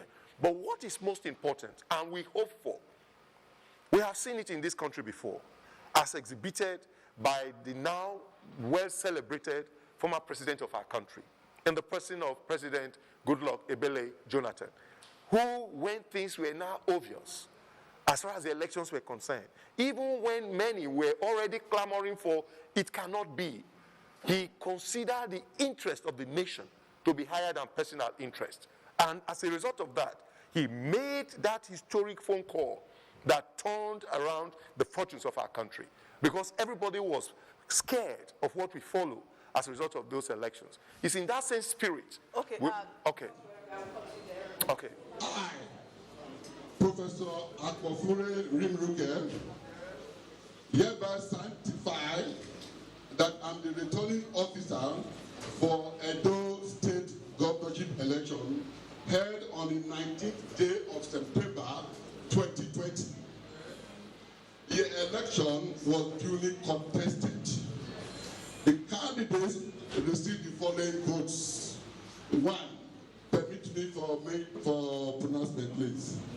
Ebe Melkota Osamia of AA had 107 votes. Mabel A. Obo of ADC have 1370 votes. Obio L. Emmanuel of ADP had 2374 votes. Osiage A. Eze Iyamu of APC have 223 votes. 223,619 votes. Osage L. Idehen of APGA had 177. 177. Ibeneweka Osamudie of APM had 57. 57. Amos O. Arelobe of APP had 78 votes. Osifo U.E. Azaya of Labour Party LP had 267 votes. 267 votes. Agol E. Tracy of NNPP had 258 votes. 258 votes. Stephen N. Ozono of NRM had 573 votes. 573 votes. Godwin N. Abaseki of the PDP had 307,955. 307,955. Felix Obayagbon of SDP had 323 votes. Osiegobari Jones of YPP had 132 votes. Ahelome Amelneonogane of ZLP had 117. That Godwin N. Obaseki of PDP, having satisfied the requirement of the law in meeting the 25% in two-thirds of the local government area in the state, and having a margin of lead higher than the council votes, is hereby declared the winner and returned elected. Signed by myself. Today, 20 September 2020. Thank you, gentlemen of the press. With your rights.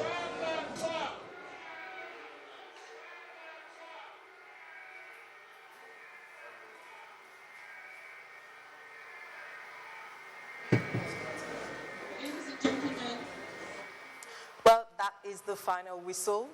The game is over. And Governor Godwin Nogegase Obaseki, the incumbent, has been re-elected for another 4-year term in office. Like I promised you earlier, our reporters are everywhere in town and will be bringing you reactions from the people.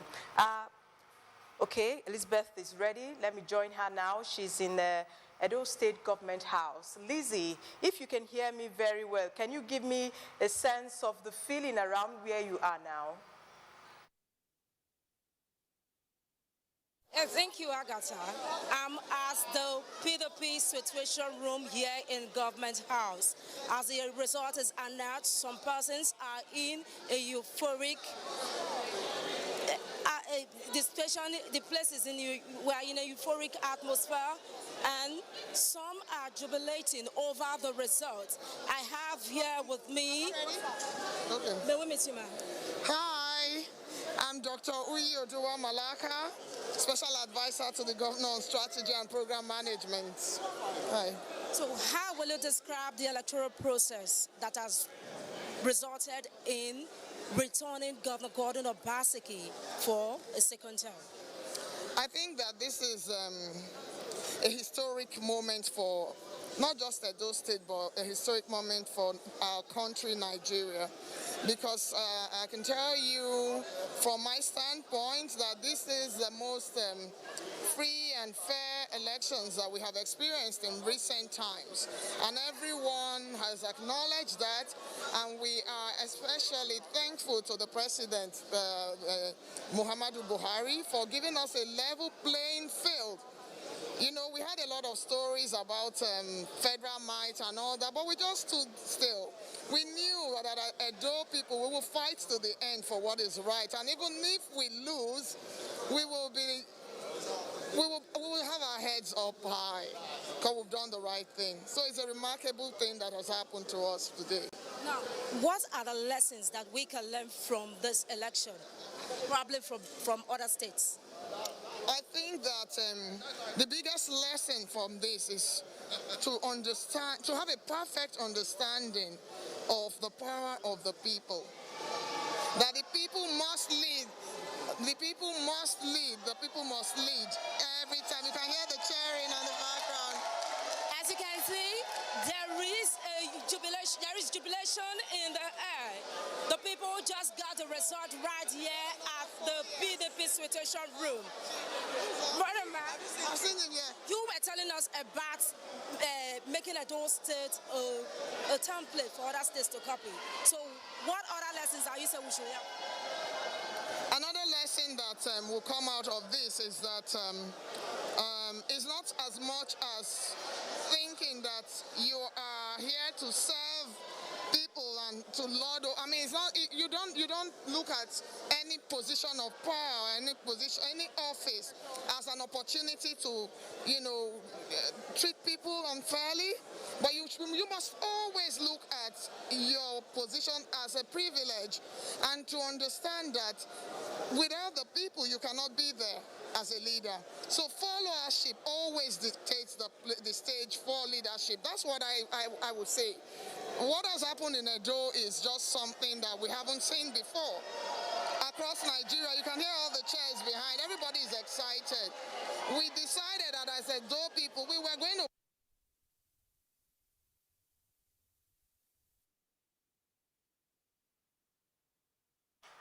we lost contact there with our reporter Elizabeth Owotoma in the PDP situation room right in the government house, Edo State. We hope to rejoin her to get the feel of what is actually happening around there when we can reconnect with her. But moving back here to the studio, Prof, the game is over. Yes. Well, as we were saying, it is the chief umpire, the representative of INEC, has declared, following the results that have been collated from the 18 local government areas of Edo State, that the incumbent governor has again the mandate of the people to lead them for the next 4 years. What we are saying is how will people react to this. We expect that town is going to be agog with those supporters, but then let us see that at the end of the day, we are all one people. And as we have said earlier on, there is no way it was going to be that the two will emerge together as the winners, or the 14 of them. One was bound to come out top. And in this particular case, the incumbent governor went with his scorecard to mobilize the people to say, give me a chance to continue with the job I'm doing. I have tried, I have room to improve, and the people listened, and they believed in him, and the majority of Edo people have given the mandate.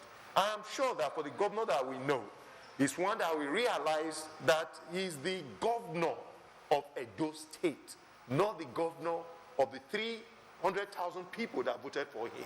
Because remember, the population of Edo State is now close to 5 million. Registered voters close to 2 million. And of this, we are saying now collectively, the total votes cast is in the region of under 600,000.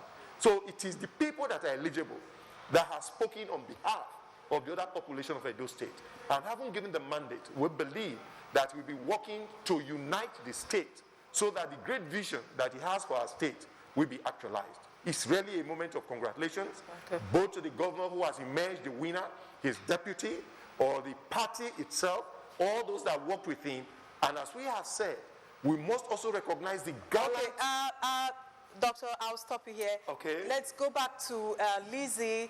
Yeah, it starts the PDP situation room right in the Edo State Government House, and we are seeing what's happening there. I'm sure the governor is coming out, to meet with his reporters. You're having so much cameramen there. I'm sure everybody wants to catch a glimpse of the governor and probably take his thoughts on his victory today at the election. Lizzie, if you can hear me, can you...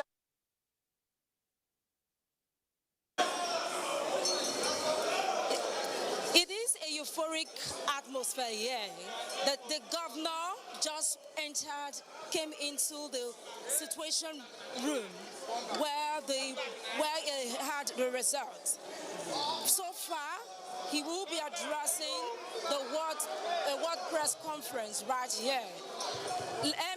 Let me see if I can meet up with the governor for him to... Who is that? Listen. Please excuse me. Let's go back. Let's go back. His Excellency, sir. Let's go back. Let's go back. Go back. Let's go back.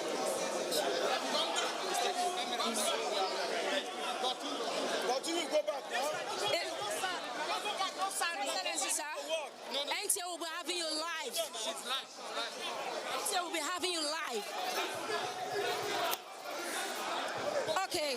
The governor will be addressing the What Press conference, after which I will bring it back to you to the studio. Just hold on. Give yourself a push, go first. Go down. Good. No.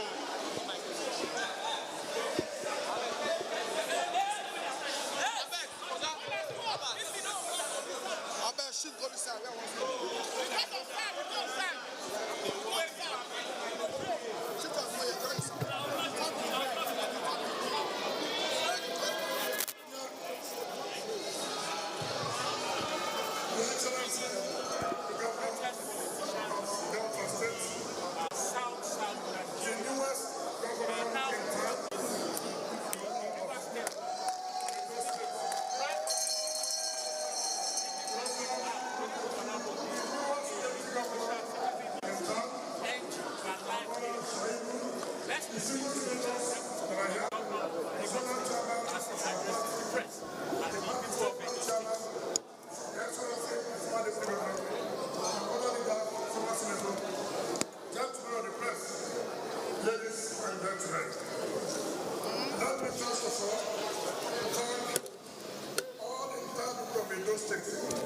For the support that has been to us since the campaign and during the election and after the election yesterday till today.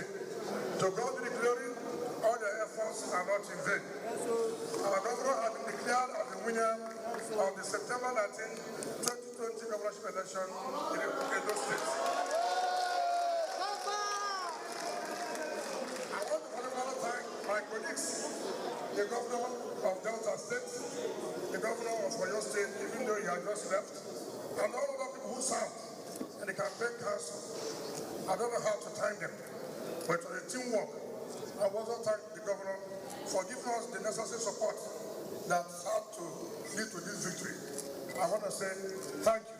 The press, you've done noble, you've done marvelous. A few hours ago, we were here to brief you on what was going on.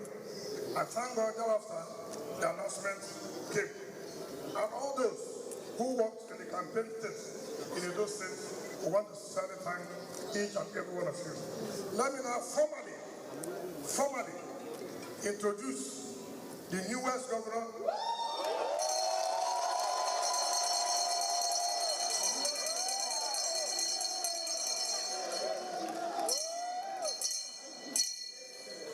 The man whom God used to fight God for Godfatherism.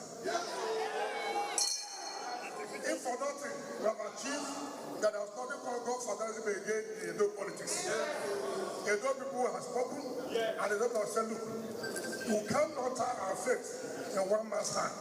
And that was what Edo did yesterday. So I want to thank him that he volunteered himself to be used to fight for the interests of Edo people. My dear brother, and your deputy want to say that people, even though they've known you before, but probably they may think whether is it the council we know or not. So I want you to rise.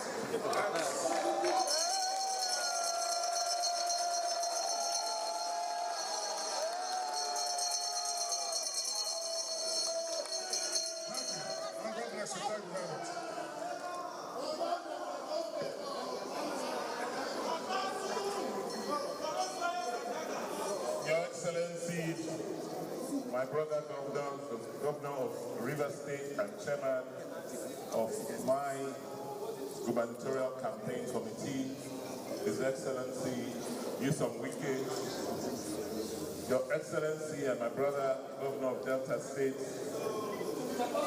Governor Kowa, my brother and deputy, the Right Honorable Philip Saibu,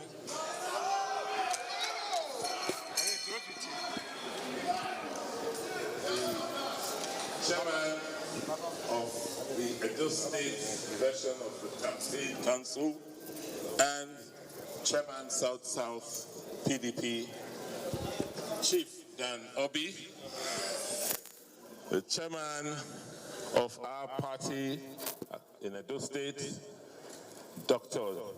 Tony Azegbami, distinguished senators, member of the House of Assembly, Secretary to the Government of Edo State, Saudian Ogie, and other distinguished leaders of our party who are present. Gentlemen of the press,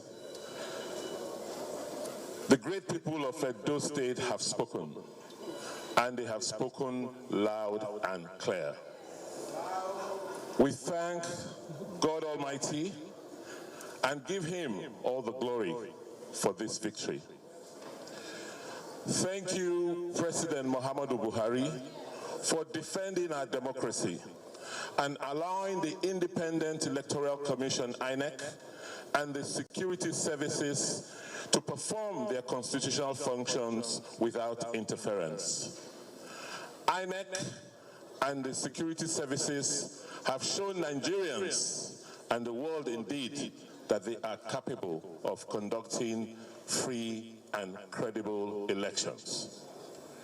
Words fill me in saluting the teeming supporters who displayed courage in the face of threats, intimidation, and brutalization.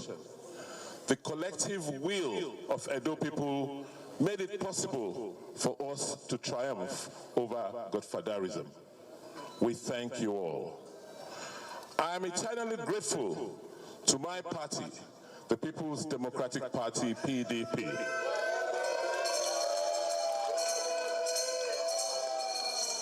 And my brother governors, not only for giving us the umbrella during our political storm, but for the hard work which has brought me back to office.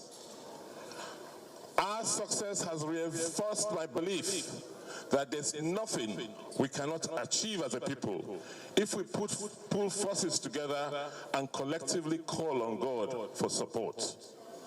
In conclusion, I reiterate to all of you today that working with my deputy, the Right Honorable Philip Schreiber, we are committed to make Edo great again. Thank you. Thank you all. Thank you for your support. God bless.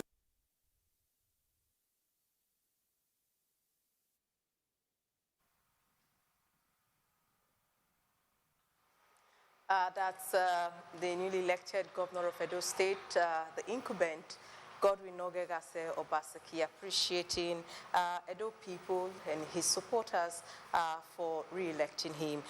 We just saw that press conference. Saw the chairman of the National Campaign Council of the PDP, that's the governor of Rivers State, Nyesom Wike, also appreciating Edo people. Also, Delta State Governor Senator Ifeanyi Okowa there just to give a supporting hand to their brother. Prof, yeah. It's a long walk to victory. Yes. It has not been easy, but I'm sure that it has been worthwhile. It is obvious that there was conviction, there was determination, and of course there was tenacity and sagacity, if we want to use those words, on the part of the governor to overcome. And as he has rightly pointed out, the President of the Federal Republic must be congratulated today to the extent that we don't have reports of intimidation and manipulations of the system, either by INEC or representatives of the security officers and all. We know that in due course there might be issues that will be raised, but the totality of what has happened today, or that has happened in this election, as rightly captured by the governor, is that the people of Edo State decided to really hang on to the issue of democracy and express their wishes as to who they wanted. And in this case, the majority have given it to the incumbent governor to lead them again for the next 4 years. It is actually victory for all Edo people, a victory for the security forces, victory for INEC, and indeed victory for Nigeria And we must thank God that at the end of the day, things have turned out this way. And we hope that the peace that is on now will prevail, despite the losses that have occurred on the part of those that did not make it at the end of the day. Okay, we have Udwakobong Achibong standing by to speak with the APC candidate, Pastor Osagi Izayamu, at his residence. But before we get to her, Dr. Kunzua, I just want your thoughts. The game is over. Yes, it's ended well. The final result has been called. We now know the winner officially, and we also know those who couldn't make it officially. And just like Mr. Lagwe said, it was very appropriate of the governor to appreciate the president, because the doubts we have had about our democracy over time has been the lack of neutrality of the state apparatus. In this very instance, I don't think any reasonable person will complain about the interference of INEC or security forces led by the police. So the neutrality was in evidence. That allowed people to go express their views, their preferences without any fear of molestation, if anything, under the protection of our armed forces. And the results are here with us. So yes, as I said, occasion for us to celebrate. I also join in urging the winner to be magnanimous, and the runners-up should believe there's going to be a tomorrow as well. And looking at the layout of the votes, you can also see gallantry. It was not a fight that was complete run over. All right. It was a kind of stiff effort. Okay. Okay. It was always up to the people of Edo State, so long as they were not fettered to decide who will be their governor for the next 4 years. Okay. We'll come back to you, but I understand that Udwak is ready for me. Udwak, if you can hear me, can you tell us the situation where you are now? Yes, right now I'm at GRA Benin City, precisely the residence of the APC candidate that contested in the Edo governorship election. That's Pastor Osagi Izayamu. And we've been here for the past 6 hours, waiting to get his reaction as soon as the result of the election is announced. But as it is, that may not be possible at this point in time, because from the information we have from the media representative of Pastor Osagi Izayamu, he may not speak at this point in time, but will later on issue a press statement on the result released by INEC. That he would not speak now, but what is the general situation? What's the atmosphere there? Is calm, and except that we have few persons who just came in, they just trigger in and out, but nothing happening here. Everywhere is calm, and that's just the situation. Your cameraman, Udwak, if you can hear me, can your cameraman move a bit for us to see actually what is happening around you there? Just tell your cameraman to move a bit. Let's get a feel or a sense of the environment there. To see the atmosphere around.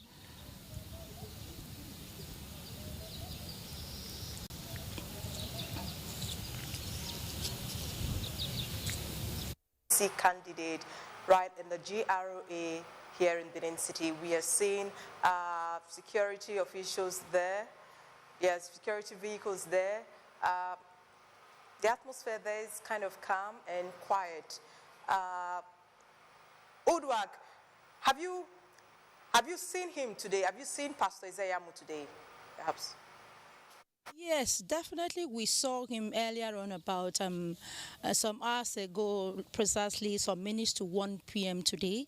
He came into the premises and went in with some of his party leaders. And after the timeout, nobody's allowed to have access to him. As a media person,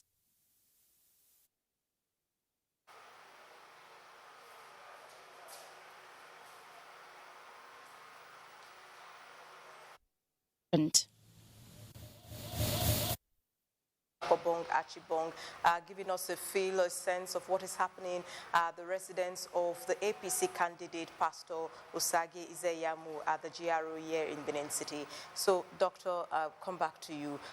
Your closing thoughts. How would you analyze the situation from when the votes actually started yesterday to now? It's almost a free that the process was smooth, was peaceful, and the neutrality of INEC was in evidence. Just like the governor himself has said, the president proclaimed that this election wasn't allowed to run according to how Edo people would decide to be. And Edo people were enabled to come out yesterday to express themselves freely, and we know the verdict already. A new mandate is being conferred, form of a renewal of an old one, beyond November 12th. Whatever made the people of Edo State to extend the mandate, we just wish to be sustained. And it can be repeated too that we congratulate the winner, the incumbent governor. We also greet Pastor Zezage among the APC candidates. It's probably time for APC to probably go back and do a post-mortem of how they lost and how they have won. The same thing will apply to the PDP. We probably will be going back to also examine their success factors and also probably have a look at what could have caused them the victory as well. And for the other candidates, the remaining 12, yes, probably have a lot of work to do in gaining recognition and coming into reckoning into a political free upper. Okay. And also the spirit of congratulate the NTA and all the media for the work they have done, the IG, the police, and all the security agencies for their contributions. So those two people, congratulations. Professor Rafi. Mine, I want to take it a step a little backward by way of looking at the campaigns and all that took place.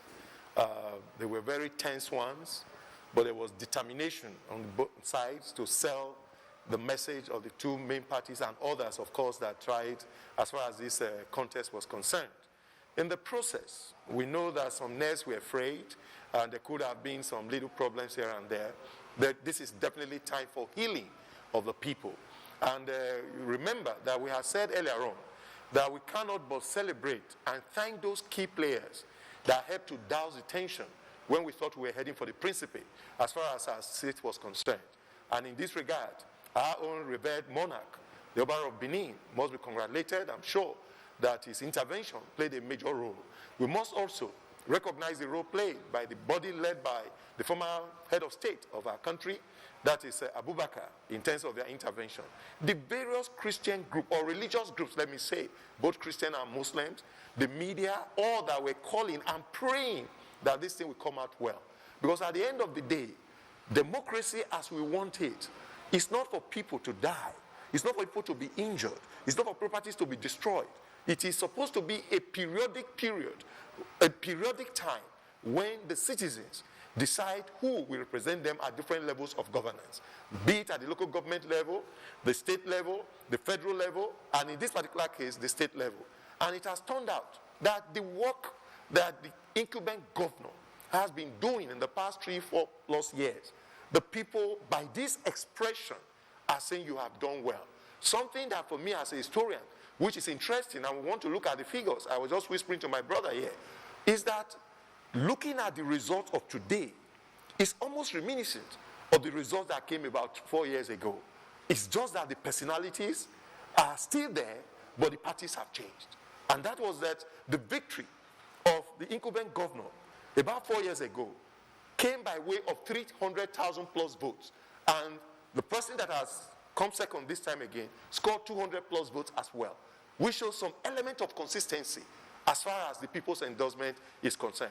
But what we have said here, and the spirit in which the governor has spoken, and I believe that is going to be the template with which he's going to operate, is to be a governor that will try to bring together the people of the state without looking at these were the ones that voted for me, or like the statement that was made some time ago. But we know that since that statement was made, not by him, but another, it is that they've gone beyond that. He's now the governor of Edo State. The men, the women, the children that came out singing, clapping, hoping, praying for him to get the mandate, he should not disappoint them. And we join them in praying that he will excel in this second term by the grace of God. Thank you. All right, thank you so much, Professor Edi Eragbe, for your time with us, and Dr. Okunzo Osawaru, thank you so much for being a part of Edo Decides Studio. Thank you so very much. Yes, it's a new dawn in Edo State. The people have spoken. They have decided through the ballot. In an election, observers, political watchers, and indeed the people have commended to be free, fair, and credible. We saw the PDP candidate. We also heard what it's been like for the APC candidate at his residence.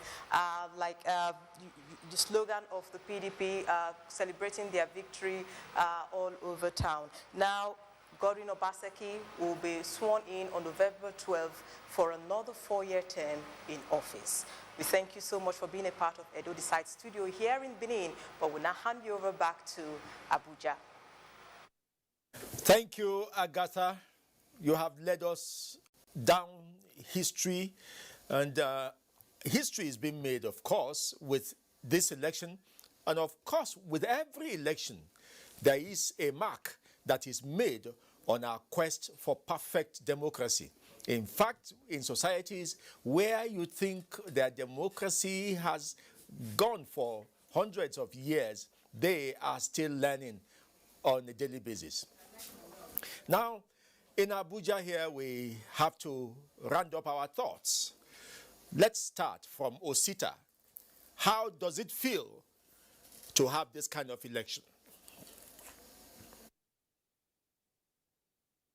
Thank you very much. I'm not too happy that PDP, we of the APC, we did the farming. All that Obaseki achieved was during his tenure as a PDP, as APC governor. And the PDP grabbed our harvest. This is what we could have harvested. He could have had more votes, and the differential could have been more than 77,000 votes. So I'm not too happy. For the election, observing from Abuja, I would say it was free and fair, but I do not know what my party people must have known on the ground that I do not know. But the most important thing that was styling is that Mr. President Muhammadu Buhari, had received kudos from the winner, from observers, and all the peace committee, the Abdusalam Bishop Kuka Peace Committee, the Oba of Bini. But if all those people had done their peace parley, and Mr. President had delved into the arena, it could have been different. So we thank Mr. President for being a statesman and father of all. And as a Democrat convert, he's trying to extend the frontiers of democracy, that the people's vote will count. But for the PDP, they owe us a lot because we harvested, we did the farming, and they took our harvest. Thank you. That's quite interesting, Dr. Osita. Why does an opposing party owe you? Let's have you expatiate on that. We are going to go back to the drawing board. As I said earlier when we were taking off, that was the only spot we had in the geopolitical region called the South-South. We are going to do our own homework and know what to do next by the fact that we know that we are very well received in the region. By sleep, we lost by Elsa that we won. And there was always another day. So we'll come back to that. But I'm saying that all that Obaseki achieved is in line with the manifesto of the All Progressive Congress. We emphasized that we're going to pay more attention to infrastructure, which Mr. President is doing, and Obaseki also did. The loans he got from his agricultural program is also benched on the President Muhammadu Buhari's agrarian revolution, where he told the CBN to look into the palm belt, just like the cotton belt, just like the rice belt. And Obaseki, being a hardworking man, benefited immensely from President Muhammadu Buhari's agrarian revolution. And today the PDP is clapping as if they did the work. Thank you very much. Thank you. Sherry, if you can hear Osita there, and let's hear from you. From what he has just submitted, it would seem he's saying that elections are not necessarily an end in themselves. They are a means to an end, means to development. And even for political parties, it means whether in defeat or in victory, political parties can learn lessons. What do you think? But I see it as a Freedom Day or Independence Day, not only for the people of Edo, but for the people of the entire country, Nigeria. Why is because we are seeing the twilight of what they tag as godfatherism. Allow people to choose their will, allow people to choose their choice, and allow people to choose the person they deem fit, to serve them. And if we're going to have this in 2023 general elections, I think it will speak volume of Nigerian politics. Why? Because we have other candidates, but the spirit of godfatherism will actually deter the emergence of such a good candidate that could actually contest and serve the people. So godfatherism in Nigerian politics is something that has actually been keeping Nigerian politics, hostage. And to demystify, let me use the words of Obaseki when we met here, to demystify Nigerian politics is first of all to take a lion heart, to first of all deal with that issue of godfatherism, which serves as a bottleneck to political development. So therefore, Mr. President, who actually led the foundation, to show himself as a true Democrat. I think Nigerian politicians should learn from him. And President Muhammadu Buhari learned this from the 2015 general elections, to leave a legacy of free and credible elections to hold, just as his predecessor, who allowed him to continue, who had the paraphernalia, all the institutions, at his disposal to rig the elections, but they signed the peace accord, the peace pact, and finally he congratulated Mr. President. And I think Buhari has learned a great lesson to allow the will of the electorate to actually prevail and respect such will of the electorate. So I think on this matter or issue, President Muhammadu Buhari should be commended, on this effort. You can even hear it from the governor-elect Obaseki, who thanked Mr. President and other people without whose neutral intervention in allowing the political atmosphere, to freely allow people make their choices, it wouldn't have been possible. But I also want to say this, that other areas of the society that Mr. President should actually venture, make people have cheaper food, for their own consumption, education, university lecturers, are on strike, security. I think these are all areas they should actually emphasize on, because the issue of Edo State, these are other contributing factors that also contributed to this, because people are looking at the governing or the ruling party, and the opposition party, that issues have exacerbated, under the leadership.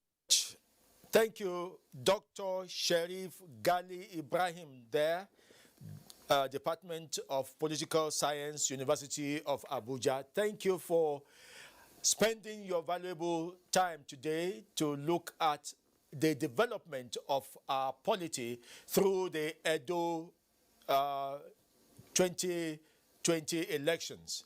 I also want to thank Dr. Osita Okechukwu, Director General, Voice of Nigeria, for sparing us his time to both look at this issue, which helps our democracy to develop. So we can ease you out. Thank you very much for doing.